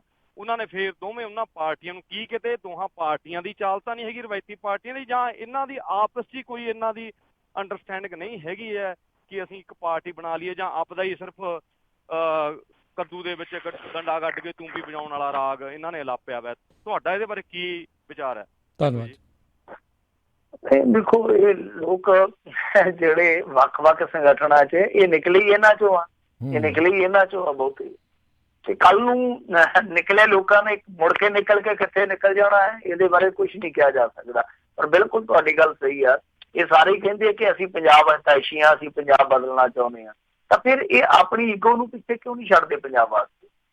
ਆਪਣੇ ਵਿਚਾਰਕ ਵਖਰੇਵਿਆਂ ਨੂੰ ਪਿੱਛੇ ਕਿਉਂ ਨਹੀਂ ਛੱਡਦੇ? ਮੈਂ ਤੇ ਸ਼ੁਰੂ 'ਚ ਇਹੋ ਗੱਲ ਕਹਿਣਾ ਕਿ ਜਿੰਨੀ ਦੁਬਿਧਾ ਕ੍ਰੀਏਟ ਹੋਊਗੀ ਰਵਾਇਤੀ ਪਾਰਟੀਆਂ ਨੂੰ, ਯਾਨੀ ਰਵਾਇਤੀ ਵੀ ਕਰਦੀਆਂ ਦੋ ਪਾਰਟੀਆਂ ਨੂੰ, ਕੀ ਫਾਇਦਾ ਉਸ ਚੀਜ਼ ਦਾ? ਜਿੰਨੀ ਜ਼ਿਆਦਾ ਦੁਬਿਧਾ ਤੁਸੀਂ ਕ੍ਰੀਏਟ ਕਰੋਗੇ। ਔਰ ਹਾਲਾਤ ਇਹਨਾਂ ਨੇ ਏਦਾਂ ਦੇ ਬਣਾ ਦੇਣੇ ਆ ਕਿ ਵੋਟਰ ਖੁਦ ਕਨਫਿਊਜ਼ ਹੋ ਜਾਊਗਾ ਕਿ ਅਸੀਂ ਜੇ ਇਹਨਾਂ ਨੂੰ ਵੋਟ ਪਾਈ ਤੇ ਕਿਤੇ ਸਾਡੀ ਵੋਟ ਖਰਾਬ ਤੇ ਨਹੀਂ ਹੋਊਗੀ। ਔਰ ਭਾਰਤੀ ਵੋਟ ਜਿਹੜੀ ਆ ਉਹ ਹਮੇਸ਼ਾ ਇਹ ਮਿੱਥ ਕੇ ਪਾਈ ਜਾਂਦੀ ਹੈ ਕਿ ਜਿੱਤੂਗਾ ਕੌਣ। ਸਾਡੇ ਦੇਸ਼ ਦਾ ਬੇੜਾ ਗਰਕ ਇਸ ਸੋਚ ਨੇ ਬਹੁਤ ਕੀਤਾ, ਕਿਉਂਕਿ ਅੱਜ ਦੇ ਦੌਰ ਦੇ ਵਿੱਚ ਗੁੰਡੇ ਬਦਮਾਸ਼ ਜ਼ਿਆਦਾ ਹੁੰਦੇ, ਨਕੰਮੇ ਨਿਠੱਲੇ ਜ਼ਿਆਦਾ ਹੁੰਦੇ। ਇਲੈਕਸ਼ਨ 14-15 ਖਲੋਤੇ ਇੱਕ ਹਲਕੇ ਦੇ ਵਿੱਚ 2-3 ਦੇ ਜਿੱਤਣ ਦਾ ਇਮਕਾਨ ਹੁੰਦਾ, ਤੇ 2-3 ਹੀ ਸਿਰੇ ਦੇ ਛਟੇ ਬਦਮਾਸ਼ ਹੁੰਦੇ ਆ, ਉਧਰੋਂ ਵੀ ਤੇ ਉਧਰੋਂ। ਤੇ ਆਪਸ਼ਨ ਕਿਹਦੇ ਕੋਲ ਹੈ? ਹੁਣ ਦੂਜੇ ਜਿਹੜੇ 11-12 ਉਹਨਾਂ ਦਾ ਕੋਈ ਜਿੱਤਣ ਦਾ ਇਮਕਾਨ ਹੀ ਹੈ ਨਹੀਂਗਾ, ਤਾਂ ਹਾਰ ਕੇ ਜਾਣਾ ਕਿੱਧਰ ਆ? ਤਾਂ ਉਹ 2-3 ਜਿਹੜੇ ਆ, ਜਿਹੜੀ ਉਹ ਬੈਸਟ ਆਪਸ਼ਨ ਲੱਗਦੀ ਉਹ ਯੂਜ਼ ਕਰ ਲੈਂਦਾ ਵੋਟ। ਤਾਂ ਇੱਥੇ ਇਹੀ ਆ ਕਿ ਜਿਹੜਾ ਖਲਾਰਾ ਪਾਈ ਜਾਂਦੇ ਆ, ਇਸ ਖਲਾਰੇ ਦੇ ਵਿੱਚੋਂ ਇਹਨਾਂ ਨੂੰ ਕੁਛ ਵੀ ਹਾਸਲ ਨਹੀਂ ਹੋਣਾ। ਗਾਂ ਜਾ ਕੇ ਇਸ ਖੇਡ ਬਦਲੇ ਭਾਵੇਂ ਕੁਛ ਹਾਸਲ ਕਰ ਲੈਣ, ਪਰ ਨੁਕਸਾਨ ਲੋਕਾਂ ਦਾ ਹੋ ਜਾਣਾ ਜਿਸ ਤਰੀਕੇ ਨਾਲ ਚੱਲਦੇ ਪਿਆ। ਕਿਉਂਕਿ ਦੇਖੋ, ਕੋਈ ਪਾਰਟੀ ਦਾ ਸੰਵਿਧਾਨ ਨਹੀਂ ਹੈ, ਕੋਈ ਪਾਰਟੀ ਬਾਰੇ ਕੋਈ ਰਾਏ ਨਹੀਂ ਲਈ ਜਾਂਦੀ ਕਿ ਹਾਂ ਭਾਈ ਆਪਾਂ ਕਿੱਦਾਂ ਦੀ ਪਾਰਟੀ ਖੜੀ ਕਰੀਏ, ਕਿੱਦਾਂ ਦੇ ਆਪਾਂ ਵਿੱਚ ਸਿਧਾਂਤ ਰੱਖੀਏ, ਕਿੱਦਾਂ ਦਾ ਸੰਵਿਧਾਨ ਰੱਖੀਏ। ਕੋਈ ਓਪੀਨੀਅਨ ਨਹੀਂ ਹੈ। ਚੱਕ ਕੇ 5 ਬੰਦੇ 10 ਬੰਦੇ ਤੁਰਦੇ ਆ, ਲੋਕਾਂ ਨੂੰ ਬੇਵਕੂਫ ਬਣਾ ਕੇ ਕਹਿੰਦੇ ਆ ਕਿ ਪਾਰਟੀ ਪਾਰਟੀ ਪਾਰਟੀ ਪਾਰਟੀ। 10,000 ਬੰਦਾ ਮੋਹਰੇ ਬਹਾ ਲੈਂਦੇ ਕਿਤੇ ਪੂਰਾ ਪੰਜਾਬ ਸਾਡੇ ਨਾਲ। ਸੋ ਕਹਿਣ ਦਾ ਭਾਵ ਹੈ ਕਿ ਜੇ ਪਾਰਟੀ ਬਣਾਉਣੀ ਹੈ, ਜਿਹਨੂੰ ਤੁਸੀਂ ਪੰਜਾਬ ਤੈਸ਼ੀ ਪਾਰਟੀ ਕਹਿੰਦੇ ਹੋ, ਤਾਂ ਬਿਲਕੁਲ ਜਿਵੇਂ ਤੁਸੀਂ ਕਿਹਾ ਕਿ ਵਿਚਾਰਕ ਵਖਰੇਵੇਂ ਪਾਸੇ ਰੱਖ ਕੇ ਇੱਕ ਹੀ ਬਣਾ ਲਓ, ਔਰ ਉਹਦਾ ਸੰਵਿਧਾਨ ਇਸ ਤਰ੍ਹਾਂ ਦਾ ਬਣਾਓ ਜਿਹਦੇ ਵਿੱਚ ਕੱਲੇ ਕਾਡਰ ਦੇ ਕੱਲੇ ਕਾਰਕੁਨ ਦੀ ਸਲਾਹ ਜਿਹੜੀ ਉਹ ਅਹਿਮੀਅਤ ਰੱਖਦੀ ਹੋਵੇ। ਜੀ ਮਿੰਟੂ ਜੀ, ਪਰ ਗੱਲ ਇਹ ਆ ਨਾ ਵੀ ਫਿਰ ਕੌਣ ਉਹਨਾਂ ਨੂੰ ਪਾਰਟੀ ਦਾ ਪ੍ਰਧਾਨ ਕਹੂਗਾ? ਇੰਨੇ ਇੱਕ ਪਾਰਟੀ ਦੇ ਵਿੱਚ ਪ੍ਰਧਾਨ ਨਹੀਂ ਨਾ ਹੋ ਸਕਦੇ। ਸਾਰਿਆਂ ਨੇ ਤੇ ਇਹ ਕਹਿਣਾ ਵੀ ਮੇਰਾ ਫੱਟਾ ਸੋਹਣਾ ਭਾ ਇੱਧਰ। ਬਸ ਰੌਲਾ ਚੌਧਰ ਦਾ ਕਿ ਚੌਧਰ ਨਾ ਘੁਸ ਜਾਵੇ। ਪਾਰਟੀਆਂ ਤਾਂ ਕੁਛ ਵੀ ਨਹੀਂ, ਹੁਣ ਭਾਵੇਂ ਕੱਖ ਵੀ ਨਹੀਂ ਸੋਚਿਆ ਸੀ ਛੋਟੇ ਪੁਰ ਕੀ ਹੈ, ਬਸ ਉਹ ਵੀ ਪਾਰਟੀ ਦਾ ਇੱਕ ਦਾ ਪ੍ਰਧਾਨ ਤੇ ਹੈ ਨਾ, ਹੈ ਤੇ ਪ੍ਰਧਾਨ ਸਾਹਿਬ ਤਾਂ ਕਹਿੰਦੇ ਹੀ ਆ। ਉਹ ਜਿਵੇਂ ਆਂਦੇ ਨਾ, ਤੂੰ ਸਾਰਾ ਪਿੰਡ ਮਰ ਜੇ ਤੂੰ ਨੰਬਰਦਾਰ ਨਹੀਂ ਬਣਨਾ, ਕਿਸੇ ਦੀ ਮਾਂ ਨੇ ਕਿਹਾ ਸੀਗਾ। ਉਹ ਇਹ ਨੰਬਰਦਾਰ ਬਣੇ ਪਏ ਵੀ ਅਸੀਂ ਘੱਟੋ ਘੱਟ ਨੰਬਰਦਾਰ ਤੇ ਬਣੇ ਆ ਨਾ। ਜੀ, ਤੇ ਨਾਲੇ ਮਿੰਟੂ ਜੀ, ਜਿਹੜੀ ਵੀ ਕੋਈ ਜਿੱਦਾਂ ਰਵਾਇਤੀ ਕਹਿ ਲਓ ਜਾਂ ਪੁਰਾਣੀਆਂ ਪਾਰਟੀਆਂ ਹੁੰਦੀਆਂ, ਉਹਨਾਂ ਦੀ ਜਿਹੜੀ ਵੋਟ ਆ, ਜਿਹੜੀ ਕਹਿ ਲਓ ਵੀ 20% ਜਿਹੜੇ ਪੈਂਦੀ ਆ, ਉਹ ਪੱਕੀ ਹੋਈ ਹੁੰਦੀ ਆ। ਉਹ ਚਾਹੇ ਕੋਈ ਕਿੱਦਾਂ ਦਾ ਵੀ ਬੰਦਾ ਜਿਹੜਾ ਉੱਥੇ ਗਾਂ ਜਿਹੜਾ ਉਹ ਖੜੇ ਕਰ ਦੇਣ। ਜਿਹੜੀ ਝੂਟਣ ਵਾਲੀ ਵੋਟ ਆ, ਜਿਹਨੂੰ ਸਵਿੰਗ ਵੋਟ ਵੀ ਕਹਿ ਦਿੰਦੇ ਆ, ਸਾਰਿਆਂ ਦੀ ਇਮਦਾਦ ਤਾਂ ਉਸੇ ਦੇ ਉੱਤੇ ਲੱਗੀ ਹੁੰਦੀ ਵੀ ਇਹਨਾਂ ਨੂੰ ਆਪਣੇ ਵੱਲ ਕਿੱਦਾਂ ਖਿੱਚਣਾ। ਹਾਂ ਬਿਲਕੁਲ। ਉਹ ਦੇਖੋ, ਪਹਿਲਾਂ ਅਕਾਲੀਆਂ ਦੀ ਅੱਜ ਤੋਂ 10 ਸਾਲ ਪਹਿਲਾਂ 37% ਸੀਗੀ ਵੋਟ, ਉਹ ਟੁੱਟ ਕੇ ਹੁਣ 25 ਰਹਿ ਗਈ। 12% ਜਿਹੜੀ ਆ ਉਹ ਸਵਿੰਗ ਹੋਈ ਆ। ਉਹਨੂੰ ਹੁਣ ਦੇਖ ਲਓ ਕਿੱਧਰ ਹੋਈ ਹੋਏਗੀ। ਤਾਂ ਕਾਂਗਰਸ ਦਾ ਥੋੜਾ ਗ੍ਰਾਫ ਵਧਿਆ, ਤਾਂ ਆਮ ਆਦਮੀ ਪਾਰਟੀ ਵੀ 23-24 ਤੇ ਹੋਊਗੀ। ਦੇਖੋ ਹੁਣ ਇਹਨਾਂ ਦਾ ਵੀ ਘਟਣਾ, ਤਾਂ ਇੱਕ ਵੋਟ ਪਰਸੈਂਟੇਜ ਤੇ ਹੈ ਵਿੱਚ, ਜਿਹੜੀ ਕਿ ਇੱਕ ਸਪੇਸ ਪੈਦਾ ਕਰਦੀ ਹੈ ਜੋ ਇਹਨਾਂ ਸਾਰੀਆਂ ਪਾਰਟੀਆਂ ਨੂੰ ਰੱਦ ਕਰਦੀ ਆ, ਜਿਹਨੂੰ ਆਪਾਂ ਸਵਿੰਗ ਵੋਟ ਵੀ ਕਹਿ ਸਕਦੇ, ਕੁਛ ਵੀ ਕਹਿ ਸਕਦੇ ਹਾਂ। ਪਰ ਉਹਨੂੰ ਨਾ ਤੁਸੀਂ ਇਸ ਤਰ੍ਹਾਂ ਦਾ ਲਾ ਕੇ ਰੁਝਾਉਣ ਦਾ ਯਤਨ ਕਰੋ, ਤਾਂ ਉਹਦੇ ਨਾਲ ਚੰਗਾ ਨਹੀਂ ਗਾ ਕਿ ਇੱਕ ਪਾਰਟੀ ਕੋਈ ਸੰਘਰਸ਼ ਚੋਂ ਨਿਕਲੇ, ਸੰਘਰਸ਼ ਕਰੇ, ਲੋਕ ਮੁੱਦਿਆਂ ਤੇ ਲੜਾਈ ਕਰਕੇ ਵਿਖਾਵੇ, ਚੰਗਾ ਸੰਵਿਧਾਨ ਲੈ ਕੇ ਆਵੇ, ਕਿਉਂਕਿ ਲੋਕ ਲੈ ਕੇ ਆਉਣ, ਲੀਡਰਸ਼ਿਪ ਲੈ ਕੇ ਆਉਣ। ਇਹ ਤੇ ਇੱਕ ਤਰ੍ਹਾਂ ਨਾਲ ਕਹਿ ਲਈਏ ਨਾ ਕਿ ਇਹ ਏਦਾਂ ਦੇ ਤਮਾਸ਼ੇ ਕਰਦੇ ਪਏ ਜਿੱਦਾਂ ਮੂਹਰੇ ਲੋਕ ਅੰਨੇ ਬੈਠੇ ਹੁੰਦੇ ਆ ਕਿ ਅਸੀਂ ਕੁਛ ਵੀ ਕਰੀ ਜਾਈਏ ਕਿ ਇਹਨੂੰ ਸਮਝ ਹੀ ਨਹੀਂ ਆਉਣਾ। ਲੋਕ ਸਾਰੀਆਂ ਚੀਜ਼ਾਂ ਸਮਝਦੇ ਆ ਕਿ ਕਿੱਥੋਂ ਚੱਲਦੇ ਆ, ਕਿਹੜਾ ਸਿਧਾਂਤ ਲੈ ਕੇ ਚੱਲਦੇ ਆ, ਕਿਹੜੀ ਜ਼ੁਬਾਨ ਕਰਕੇ ਚੱਲਦੇ ਆ, ਮੁੜ ਕੇ ਕਰਦੇ ਕੀ ਆ। ਔਰ ਜਿੰਨੇ ਇਹਨਾਂ ਨੇ ਦਗੇ ਕਰ ਦਿੱਤੇ ਆ, ਧੋਖੇ ਕਰ ਦਿੱਤੇ ਆ, ਮੈਨੂੰ ਤਾਂ ਡਰ ਆ ਕਿ ਕੱਲ ਨੂੰ ਕੋਈ ਸੱਚੀ ਲੋਕ ਲਹਿਰ ਹੈ ਜਿਹੜੀ ਉਹ ਜੇ ਉੱਠੂਗੀ ਤੇ ਲੋਕਾਂ ਨੇ ਛੇਤੀ ਕੀਤੇ ਉਹਦੇ ਤੇ ਵੀ ਯਕੀਨ ਨਹੀਂ ਕਰਨਾ। ਜੀ ਬਿਲਕੁਲ ਨਹੀਂ। ਅਗਲੇ ਕਾਲਰ ਉਹਨਾਂ ਨਾਲ ਗੱਲ ਕਰਦੇ ਆਪਣੇ ਨਾਲ ਜੁੜੇ ਨੇ ਕਿਸ਼ਨ ਸਿੰਘ ਜੀ, ਸਵਾਗਤ ਹੈ। ਸਤਿ ਸ਼੍ਰੀ ਅਕਾਲ। ਸਤਿ ਸ਼੍ਰੀ ਅਕਾਲ ਜੀ, ਦੋ ਵੀਰੇ ਨੂੰ ਸਤਿ ਸ਼੍ਰੀ ਅਕਾਲ ਜੀ। ਸਤਿ ਸ਼੍ਰੀ ਅਕਾਲ। ਮੈਂ ਭਾਜੀ ਮਿੰਟੂ ਗੁਰਸਰੀਆ ਨੂੰ ਪੁੱਛਣਾ ਸੀਗਾ ਕਿ 2 ਦਿਨ ਪਹਿਲਾਂ ਇੱਕ ਖਬਰ ਆਈ ਸੀ ਕਿ ਇੱਕ ਬੱਚਾ 13 ਸਾਲ ਦਾ ਕਮਾਦ ਚੋਂ ਮਿਲਿਆ ਸੀ, ਉਹਦੀ ਲਾਸ਼ ਮਿਲੀ ਸੀ, ਉਹਦਾ ਕੀ ਬਣਿਆ? ਮੁੜ ਕੇ ਨਹੀਂ ਖਬਰ ਆਈ। ਉਹ ਕਿੱਥੇ ਜੀ? ਪੰਜਾਬ ਦੇ ਵਿੱਚ ਨਾ ਇੱਕ 13 ਸਾਲ ਦੇ ਬੱਚੇ ਦੀ ਡੈਥ ਹੋਈ ਆ, ਕਿਤੇ ਸਕੂਲੇ ਚੱਲਿਆ ਸੀ ਤੇ ਉਹ ਕਮਾਦ 'ਚ ਦਿਖਾ ਰਿਹਾ ਸੀਗਾ ਵੀ ਇਹ ਕਮਾਦ 'ਚ ਉਹਦੀ ਲਾਸ਼ ਮਿਲੀ ਸ਼ਾਮ ਨੂੰ। ਜੀ ਇਲਾਕਾ ਇਹਦਾ ਪਤਾ ਹੈ ਵੀ ਕਿਹੜੇ ਇਲਾਕੇ ਦੇ ਵਿੱਚ?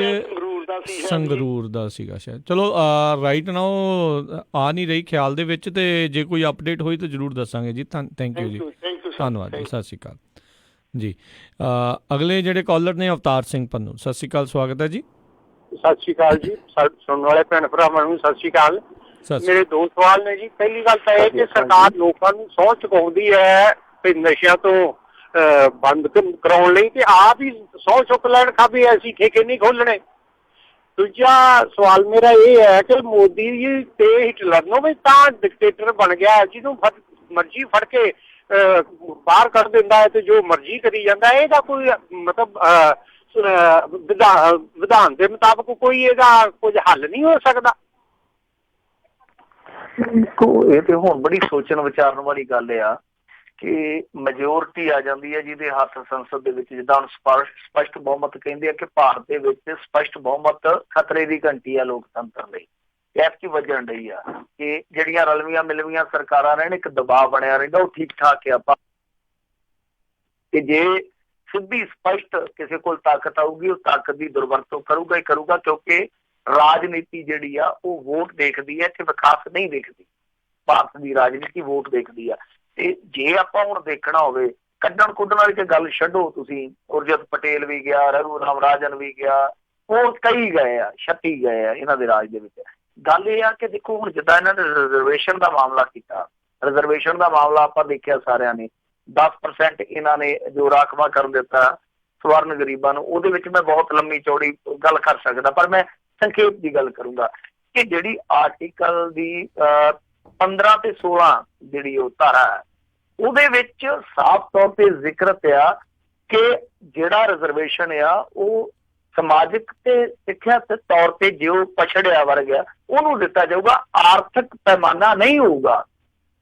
ਤਾਂ ਇਹ ਹੁਣ ਕੀ ਕਰਦੇ ਪਏ ਕਿ ਸੰਵਿਧਾਨ ਦੀ ਭਾਵਨਾ ਦੇ ਉਲਟ ਜਾ ਕੇ ਇੱਕ ਕਾਨੂੰਨ ਨੂੰ ਹੀ ਸੋਧ ਕਰਕੇ, ਮੈਂ ਤਾਂ ਕਹਿੰਦਾ ਹੁੰਦਾ ਕਾਨੂੰਨ ਨੂੰ ਸੋਧਾ ਲਾ ਕੇ ਉਹ ਸੋਧ ਕਰਕੇ ਕਹਿੰਦੇ ਆ ਕਿ ਨਹੀਂ ਜੀ ਅਸੀਂ ਏਦਾਂ ਕਰਾਂਗੇ, ਕਿਉਂਕਿ ਉਹਦੇ ਵਿੱਚ ਇਹਨਾਂ ਦੇ ਆਪਣੇ ਸਿਆਸੀ ਸਮੀਕਰਨ ਆ ਕਿ ਕਿਹੜੀ ਕਮਿਊਨਿਟੀ ਨੂੰ ਅਸੀਂ ਰਿਝਾਉਣਾ, ਕਿਹੜੇ ਵਰਗ ਨੂੰ ਅਸੀਂ ਆਪਣੇ ਵੱਲ ਖਿੱਚਣਾ, ਕਿਹੜੇ ਮਜ਼ਹਬ ਨੂੰ ਅਸੀਂ ਪ੍ਰਭਾਵਿਤ ਕਰਨਾ। ਸੋ ਇਹ ਚੀਜ਼ਾਂ ਜਿਹੜੀਆਂ ਨੇ ਬਿਲਕੁਲ ਤੁਸੀਂ ਜਿੱਦਾਂ ਕਿਹਾ, ਇਹ ਹੁਣ ਸੋਚਣ ਵਿਚਾਰਨ ਦਾ ਵਿਸ਼ਾ ਕਿ ਜੋ ਸੰਵਿਧਾਨ ਨੇ ਦਿੱਤੀਆਂ ਤਾਕਤਾਂ ਦਿੱਤੀਆਂ ਇਹਨਾਂ ਨੂੰ, ਤਾਂ ਉਹ ਮੈਜੋਰਟੀ ਦਾ ਕਿਤੇ ਨਾ ਕਿਤੇ ਇਸ ਸਮੇਂ ਗਲਤ ਫਾਇਦਾ ਚੁੱਕਿਆ ਜਾ ਰਿਹਾ ਰਾਜਨੀਤਿਕ ਦਲਾਂ ਵੱਲੋਂ। ਹੁਣ ਇਹਨੂੰ ਰੋਕੂ ਕਿਹੜਾ, ਕਿਉਂਕਿ ਨਿਆਂਪਾਲਿਕਾ ਜਿਹੜੀ ਉਹ ਇਹਨਾਂ ਦੇ ਕੰਮਕਾਰ ਦੇ ਵਿੱਚ ਦਖਲ ਨਹੀਂ ਦੇ ਸਕਦੀ, ਕਿਉਂਕਿ ਉਹਦਾ ਵੀ ਇੱਕ ਦਾਇਰਾ ਸੀਮਤ ਕੀਤਾ ਗਿਆ ਸੰਵਿਧਾਨ 'ਚ।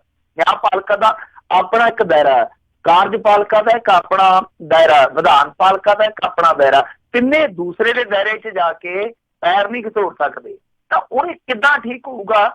ਇਹ ਤੇ ਜਾਂ ਕੋਈ ਬਹੁਤ ਵਧੀਆ ਸਰਕਾਰ ਆ ਜਾਵੇ ਜਿਹੜੀ ਇਹ ਸੋਚੇ ਕਿ ਗਾਂ ਅਸੀਂ ਨਹੀਂ ਆਉਣਾ, ਕੋਈ ਗੱਲ ਨਹੀਂ, ਪਰ ਦੇਸ਼ ਨੂੰ ਵਧੀਆ ਬਣਾ ਜਾਵਾਂਗੇ, ਤੇ ਜਾਂ ਫਿਰ ਕੋਈ ਇਹੋ ਜਿਹਾ ਬੰਦਾ ਆ ਜਾਵੇ ਫਿਰ ਅੰਨਾ ਬੋਲਾ ਜਿਹਾ ਹੋਵੇ ਜਿਹੜਾ ਧੂਸ ਦੇ ਕੇ ਸਭ ਕੁਝ ਠੀਕ ਕਰ ਦੇਵੇ। ਇਹ ਦੋ ਤਿੰਨ ਤਰੀਕੇ ਜਾਪਦੇ, ਤੇ ਜਾਂ ਫਿਰ ਜਨਤਾ ਇੰਨੀ ਜਾਗਰੂਕ ਹੋਵੇ ਕਿ ਉਹ ਕੋਈ ਐਸੀ ਮੁਹਿੰਮ ਵਿੱਢੇ, ਕੋਈ ਐਸੀ ਲਹਿਰ ਛੇੜੇ ਜਿਸ ਲਹਿਰ ਦੇ ਵਿੱਚ ਇੱਕ ਦਬਾਅ ਬਣੇ, ਇਹ ਸਾਰੀਆਂ ਚੀਜ਼ਾਂ ਠੀਕ ਕੀਤੀਆਂ ਜਾਣ। ਜੀ ਜੀ ਜੀ। ਅਗਲੀ ਜਿਹੜੇ ਕਾਲਰ ਆਪਾਂ ਉਹਨਾਂ ਦੇ ਨਾਲ ਗੱਲ ਕਰਦੇ ਹਾਂ, ਜੁੜੇ ਨੇ ਆਪਣੇ ਨਾਲ ਮਨਜੀਤ ਚੌਹਾਨ ਜੀ, ਸਵਾਗਤ ਹੈ। ਸਤਿ ਸ਼੍ਰੀ ਅਕਾਲ। ਸਤਿ ਸ਼੍ਰੀ ਅਕਾਲ ਜੀ ਦੋਨਾਂ ਵੀਰਾਂ ਨੂੰ। ਸਤਿ ਸ਼੍ਰੀ ਅਕਾਲ ਭਾਜੀ। ਸਤਿ ਸ਼੍ਰੀ ਅਕਾਲ। ਦੋ ਕੁਐਸਚਨ ਹੈ ਜੀ ਮੇਰੇ ਮਾਈਂਡ 'ਚ। ਸੈਂਟਰ ਦੇ ਇਲੈਕਸ਼ਨ ਹੋ ਰਹੇ ਆ, ਰਾਹੁਲ ਮੋਦੀ ਦੇ ਮੁਕਾਬਲੇ 'ਚ ਨਹੀਂ, ਜੇ ਸਰਦਾਰ ਮਨਮੋਹਨ ਸਿੰਘ ਨੂੰ ਸਾਹਮਣੇ ਲਿਆਇਆ ਜਾਵੇ ਤੇ ਚਾਂਸ ਹੈ ਨਹੀਂ। ਨੰਬਰ ਦੂਸਰਾ ਮੇਰਾ ਕੁਐਸਚਨ ਹੈ ਕਿ 15 ਨਵੰਬਰ ਨੂੰ ਮੈਂ ਨਿਊ ਦਿੱਲੀ ਏਅਰਪੋਰਟ ਤੇ ਸੀ, ਉੱਥੇ ਸਿੱਖ ਰੈਜੀਮੈਂਟ ਅਫਰੀਕਾ ਨੂੰ ਗਈ ਹੈ, ਕੀ ਇਹਦੇ ਬਾਰੇ ਕੋਈ ਖਬਰ ਹੈ ਕਿ ਉਹ ਸਿੱਖ ਰੈਜੀਮੈਂਟ ਕਿਉਂ ਭੇਜੀ ਹੈ ਜਾਂ ਕੀ ਕਰ ਰਹੇ ਉੱਥੇ ਜਾ ਕੇ? ਥੈਂਕ ਯੂ ਜੀ।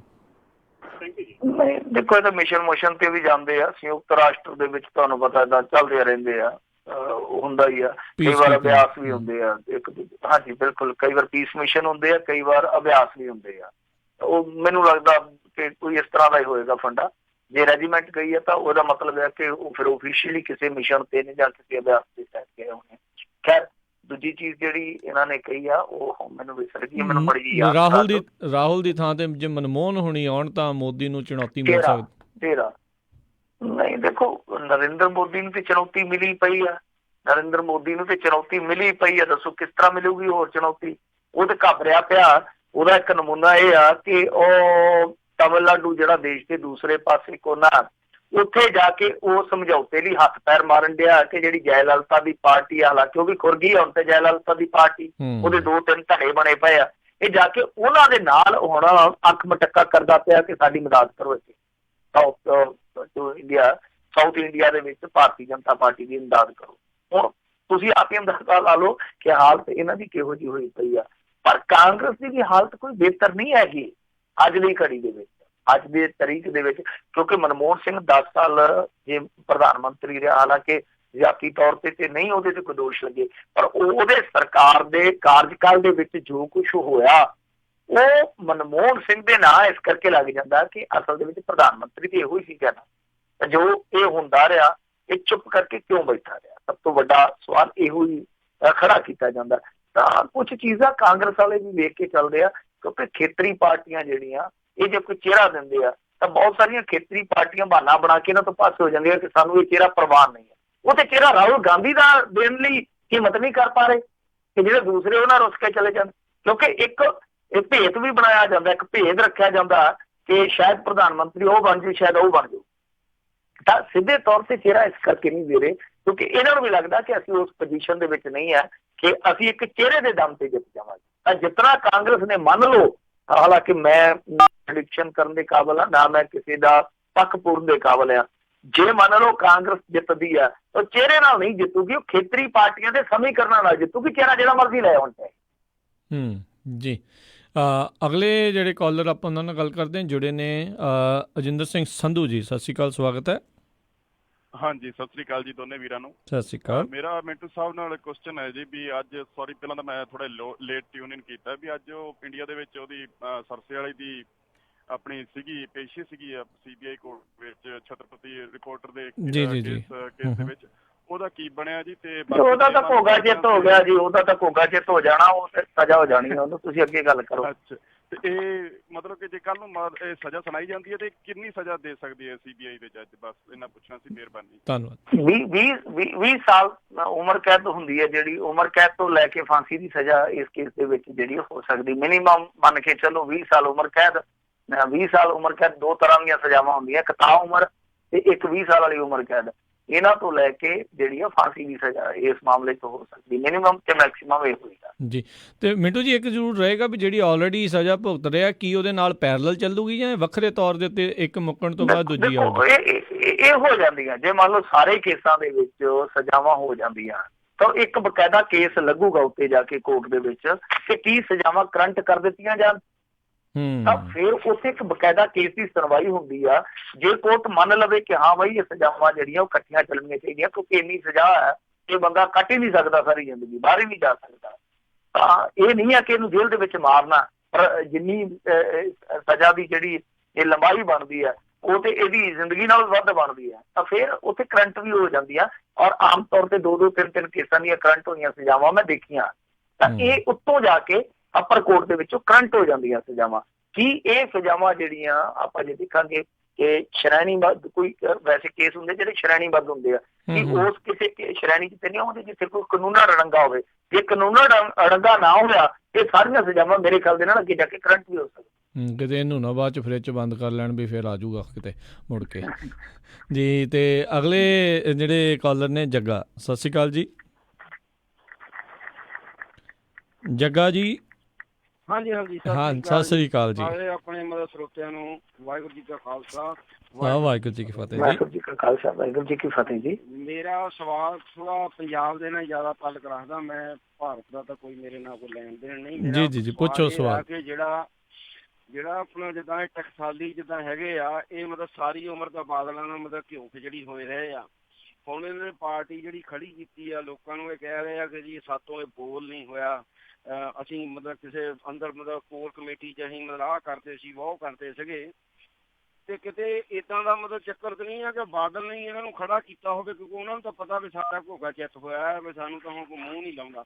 ਕੁੱਤਿਆਂ ਨੂੰ ਮਾੜੀ ਹਾਲਤ ਨਹੀਂ ਹੋ ਗਈ ਆ। ਦੂਜੀ ਗੱਲ ਵੀ ਜਿਹੜੇ ਇਹ ਆਸੇ ਪਾਸੇ ਆ ਜਿਹੜੇ ਲੂੰਬੜ ਇਕੱਠੇ ਕੀਤੇ ਆ, ਜਿੱਦਾਂ ਆਪਣੇ ਮਤਲਬ ਮੈਂ ਕਹਿਣਾ ਨਹੀਂ ਮੈਂ ਚਾਹੁੰਦਾ, ਪਿੰਡਾਂ ਦੇ ਵਿੱਚ ਆਪਣੇ ਪੀਪੇ ਮਾਰ ਕੇ ਨਹੀਂ ਭਜਾਉਂਦੇ ਹੁੰਦੇ ਸੀ ਲੂੰਬੜ ਲਾਂਬੜ, ਪੁਰਾਣੀ ਟਾਈਮ ਦੀ ਗੱਲ ਆ। ਵੀ ਇਹ ਜਿੰਨੇ ਮਤਲਬ ਇਕੱਠੇ ਹੋਏ ਆ, ਮੈਂ ਮਤਲਬ ਸਾਰਿਆਂ ਦਾ ਹੀ ਨਾਂ ਲੈਣਾ, ਇਹਨਾਂ ਤੋਂ ਸ਼ਾਰਟ ਆ ਤਿੰਨਾਂ ਤੋਂ, ਕਿਉਂਕਿ ਤਿੰਨ ਤਾਂ ਇਹ ਮੇਜਰ ਹੋ ਗਏ ਨਾ। ਤੇ ਇਹ ਮਤਲਬ ਕਰਦੇ ਕੀ ਆ, ਇਹ ਕਹਿੰਦੇ ਅਸੀਂ ਪੰਜਾਬ ਦੇ ਹਿਤੈਸ਼ੀ ਆ। ਇਹਨਾਂ ਨੂੰ ਮਤਲਬ ਇਹ ਕਿਹੜਾ ਮਤਲਬ ਪੈਰਾਮੀਟਰ ਆ ਜਿਹਨਾਂ ਤੋਂ ਇਹ ਪਤਾ ਲੱਗੇ ਵੀ ਇਹ ਪੰਜਾਬ ਦੇ ਹਿਤੈਸ਼ੀ ਆ, ਕਿ ਜਾਂ ਉਹਨਾਂ ਨੇ ਹੀ ਖਰੀਦ ਕੇ ਇਹਨਾਂ ਨੂੰ ਮੂਹਰੇ ਖੜੇ ਕਰਤਾ, ਮਤਲਬ ਇਹਨੂੰ ਡਿਵਾਈਡ ਕਰ ਦਿਓ ਸਾਰੀਆਂ ਵੋਟਾਂ ਨੂੰ, ਤੇ ਮਤਲਬ ਜਿਹੜਾ ਮਤਲਬ ਪੰਜਾਬ ਨੂੰ ਮਤਲਬ ਕਿਸੇ ਪਾਸੇ ਲੱਗਣ ਹੀ ਨਹੀਂ ਦੇਣਾ ਉਹਨਾਂ ਨੇ।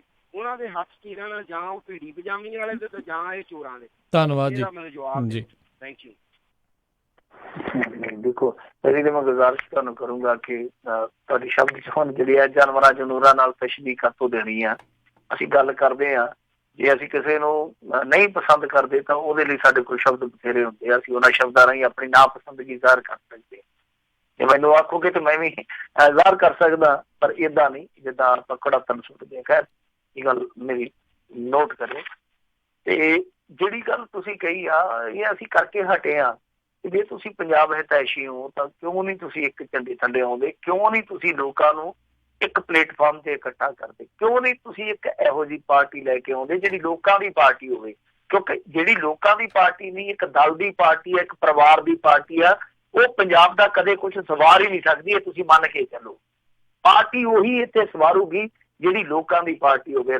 ਲੋਕਾਂ ਦੀ ਪਾਰਟੀ ਕਿਹੜੀ ਹੋਊਗੀ? ਦੇਖੋ, ਮੈਂ ਇਹ ਗੱਲ ਦਾਅਵੇ ਨਾਲ ਕਹਿੰਦਾ, ਔਰ ਜਿੰਨਾ ਕੁ ਮੇਰਾ ਛੋਟਾ ਜਿਹਾ ਤਜਰਬਾ 4-5 ਸਾਲਾਂ ਦਾ, ਕਿ ਪਾਰਟੀ ਲੋਕਾਂ ਦੀ ਉਹੀ ਬਣੂਗੀ ਜੋ ਦਲਿਤਾਂ ਦੀ ਗੱਲ ਕਰ ਸਕਦੀ ਹੋਵੇ, ਜੋ ਸਿੱਖਾਂ ਦੀ ਗੱਲ ਕਰ ਸਕਦੀ ਹੋਵੇ, ਹਿੰਦੂਆਂ ਨੂੰ ਨਾਲ ਲੈ ਕੇ ਚੱਲ ਸਕਣ ਦੀ ਕਾਬਲੀਅਤ ਰੱਖਦੀ ਹੋਵੇ।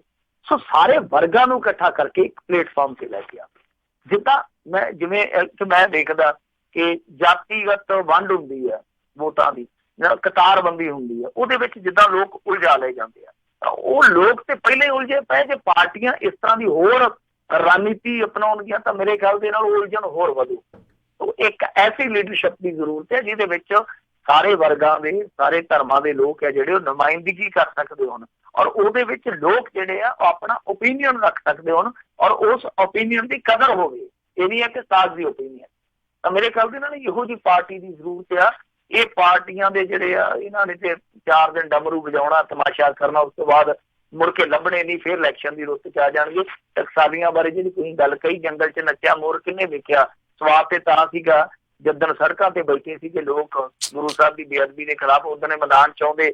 ਜਿੱਦਣ ਬਾਈਬਲ ਦੇ ਵਿੱਚ ਲਹੂ ਦੀ ਇੱਕ ਤਰ੍ਹਾਂ ਨਾਲ ਕਹਿ ਲਈਏ ਕਿ ਨਹਿਰ ਵਗਾ ਦਿੱਤੀ ਗਈ, ਉਦਣ ਇਹ ਸਾਹਮਣੇ ਆਉਂਦੇ। ਉੱਥੇ ਕਮਰਿਆਂ 'ਚ ਕੀ ਕਰੀ ਗਿਆ ਸਾਨੂੰ ਕੀ ਪਤਾ? ਕਮਰਿਆਂ ਦੇ ਵਿੱਚ ਤੇ ਕਈ ਵਾਰ ਸੁਖਬੀਰ ਬਾਦਲ ਹੈ ਜਿਹੜਾ ਆਪਣੇ ਰਿਸ਼ਤੇਦਾਰਾਂ ਨਾਲ ਵੀ ਲੜ ਪੈਂਦਾ। ਖਬਰਾਂ ਤੇ ਇਹ ਵੀ ਆਈਆਂ ਕਿ ਇੱਕ ਵਾਰੀ ਇੱਕ ਦੇ ਚਾਹ ਹੀ ਪਾ ਦਿੱਤੀ ਗਈ ਸੀਗੀ ਮੂੰਹ ਤੇ। ਸੋ ਇਹ ਸਾਰਾ ਕੁਛ ਹੈ ਜਿਹੜਾ ਉਹ ਕਮਰਿਆਂ ਦੇ ਅੰਦਰ ਹੁੰਦਾ, ਸੁਣਦੇ ਆ ਅਸੀਂ। ਪਰ ਜੰਗਲ 'ਚ ਮੋਰ ਨੱਚਿਆ ਜਿਹੜਾ ਉਹ ਕੁਛ ਨਹੀਂ ਆਪਣੀ ਵੈਲਿਊ ਰੱਖਦਾ। ਮਜ਼ਾ ਤਾਂ ਸੀਗਾ ਖੁੱਲ ਕੇ ਸਾਹਮਣੇ ਆਉਂਦੇ। ਹੁਣ ਜਦੋਂ ਵੇਲਾ ਵਿਹਾਲ ਆ, ਉਦੋਂ ਇਹਨਾਂ ਨੇ ਵੀ ਝੰਡਾ ਚੁੱਕ ਲਿਆ। ਖੈਰ, ਝੰਡਾ ਚੁੱਕਣ ਦਾ ਹਰੇਕ ਨੂੰ ਅਧਿਕਾਰ ਆ, ਪਰ ਇਹਦੇ ਨਾਲ ਕਨਫਿਊਜ਼ਨ ਜਿਹੜੀ ਆ, ਦੁਬਿਧਾ ਜਿਹੜੀ ਵਧਣੀ ਆ, ਇਹਦੀ ਚਰਚਾ ਆਪਾਂ ਲਗਾਤਾਰ ਕਰਦੇ ਆ ਰਹੇ ਹਾਂ। ਤਾਂ ਕੁੱਲ ਮਿਲਾ ਕੇ ਮੈਨੂੰ ਨਹੀਂ ਲੱਗਦਾ ਹਾਲ ਦੀ ਘੜੀ ਕੋਈ ਵੀ, ਚਾਹੇ ਇਹਨਾਂ 'ਚੋਂ ਸੰਗਠਨ ਹੋਵੇ, ਕੋਈ ਵੀ ਇਹਨਾਂ ਦੇ ਵਿੱਚੋਂ ਕੋਈ ਵੀ ਮੰਚ ਹੋਵੇ, ਕੋਈ ਵੀ ਪਾਰਟੀ ਹੋਵੇ, ਕੋਈ ਵੀ ਦਲ ਹੋਵੇ, ਇਹ ਇੱਕ ਤੇ ਸੱਤਾ ਪਾਉਣ ਦੀ ਕਾਬਲੀਅਤ ਰੱਖਦਾ ਹੋਵੇ, ਉਨੀ ਸਮਰੱਥਾ ਰੱਖਦਾ ਹੋਵੇ, ਜਾਂ ਪੰਜਾਬ ਨੂੰ ਬਦਲਣ ਦੀ ਯੋਗਤਾ ਰੱਖਦਾ ਹੋਵੇ। ਕੁਛ ਬੰਦਿਆਂ ਨੂੰ, ਜਿੱਦਾਂ ਡਾਕਟਰ ਧਰਮਵੀਰ ਗਾਂਧੀ ਦੀ ਟੀਮ ਆ, ਉਹਨਾਂ ਦਾ ਗਰਾਊਂਡ ਵਰਕ ਬਹੁਤ ਸ਼ਾਨਦਾਰ ਆ, ਉਹਨਾਂ ਦੀ ਮੁੱਦਿਆਂ ਤੇ ਪਕੜ ਬਹੁਤ ਸ਼ਾਨਦਾਰ ਆ, ਉਹਨਾਂ ਦਾ ਏਜੰਡਾ, ਉਹਨਾਂ ਦਾ ਰੋਡ ਮੈਪ ਹੈ। ਕੁਛ ਮਾਮਲਿਆਂ ਨਾਲ ਮੈਂ ਵੀ ਸਹਿਮਤ ਹਾਂ ਉਹਨਾਂ ਨਾਲ, ਪਰ ਬਹੁਤ ਸਾਰੇ ਮੁੱਦੇ ਆ ਜਿਹੜੇ ਉਹਨਾਂ ਨੇ ਬਹੁਤ ਰਿਸਰਚ ਕਰਕੇ ਉਹਨਾਂ ਤੇ ਇੱਕ ਰੋਡ ਮੈਪ ਤਿਆਰ ਕੀਤਾ ਹੋਇਆ। ਤਾਂ ਉਹ ਕਹਿ ਸਕਦੇ ਕਿ ਕੁਛ ਬੰਦੇ ਕੰਮ ਕਰਦੇ ਆ, ਪਰ ਬਹੁਤੇ ਜਿਹੜੇ ਆ ਉਹ ਆ ਕਿ ਬਣੀ ਤੋਂ ਬਣੀ ਨਹੀਂ ਤਾਂ ਆਪਦਾ ਲਗਾਣੀ, ਲੱਗ ਗਿਆ ਪੀਰ ਨਹੀਂ ਤੇ ਤੁੱਕਾ ਸਹੀ, ਕਿ ਕਰਕੇ ਦੇਖਦੇ ਆ। ਜੀ ਜੀ। ਅਗਲੇ ਜਿਹੜੇ ਕਾਲਰ ਆ ਉਹਨਾਂ ਨਾਲ ਗੱਲ ਕਰਦੇ। ਰੁਪਿੰਦਰ ਜੀ, ਸਤਿ ਸ਼੍ਰੀ ਅਕਾਲ, ਸਵਾਗਤ ਹੈ ਜੀ। ਰੁਪਿੰਦਰ ਜੀ, ਜੀ ਲੱਗਦਾ ਆ ਲਾਈਨ ਮਿਲਾ ਕੇ ਖੁਦ ਭੁੱਲ ਗਏ ਨੇ। ਅਤੇ ਮਿੰਟੂ ਜੀ, ਸਮਾਂ ਵੀ ਆਪਣੇ ਅੱਜ ਦੇ ਪ੍ਰੋਗਰਾਮ ਦਾ ਜਿਹੜਾ ਹੁਣ ਇੱਥੇ ਹੀ ਸਮਾਪਤ ਹੈ। ਬਹੁਤ ਬਹੁਤ ਅਸੀਂ ਤੁਹਾਡਾ ਧੰਨਵਾਦ ਕਰਦੇ ਹਾਂ, ਤੁਸੀਂ ਸਾਡੇ ਨਾਲ ਜੁੜੇ, ਇਹਨਾਂ ਖਬਰਾਂ ਦੇ ਬਾਰੇ ਅਤੇ ਸਰੋਤਿਆਂ ਦੇ ਸਵਾਲਾਂ ਦੇ ਜਵਾਬ ਜਿਹੜੇ ਦਿੱਤੇ ਆ। ਬੜੀ ਮਿਹਰਬਾਨੀ, ਬਹੁਤ ਪਿਆਰ ਭਰੀ ਸਤਿ ਸ਼੍ਰੀ ਅਕਾਲ ਜੀ। ਸਤਿ ਸ਼੍ਰੀ ਅਕਾਲ ਜੀ। ਜੀ, ਅਤੇ ਇੱਥੇ ਸਰੋਤਿਓ ਸਾਡਾ ਅੱਜ ਦਾ ਇਹ ਪ੍ਰੋਗਰਾਮ ਖਬਰ 'ਤੇ ਨਜ਼ਰ ਸਮਾਪਤ ਹੈ। ਮਿਲਾਂਗੇ ਤੁਹਾਨੂੰ ਸਾਰਿਆਂ ਨੂੰ ਅਗਲੀ ਵਾਰ। ਉਦੋਂ ਤੱਕ ਲਈ ਮੇਰੇ ਵੱਲੋਂ ਵੀ ਪਿਆਰ ਭਰੀ ਨਿੱਘੀ ਸਤਿ ਸ਼੍ਰੀ ਅਕਾਲ। ਜਿਉਂਦੇ ਵਾਸਤੇ ਰਹੋ, ਹੱਸਦੇ ਖੇਡਦੇ ਰਹੋ, ਸੁਣਦੇ ਰਹੋ Punjabi radio USA।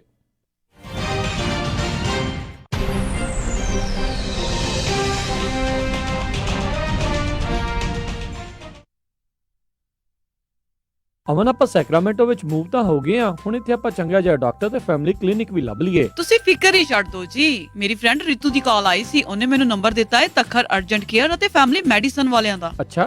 Takhar urgent care and family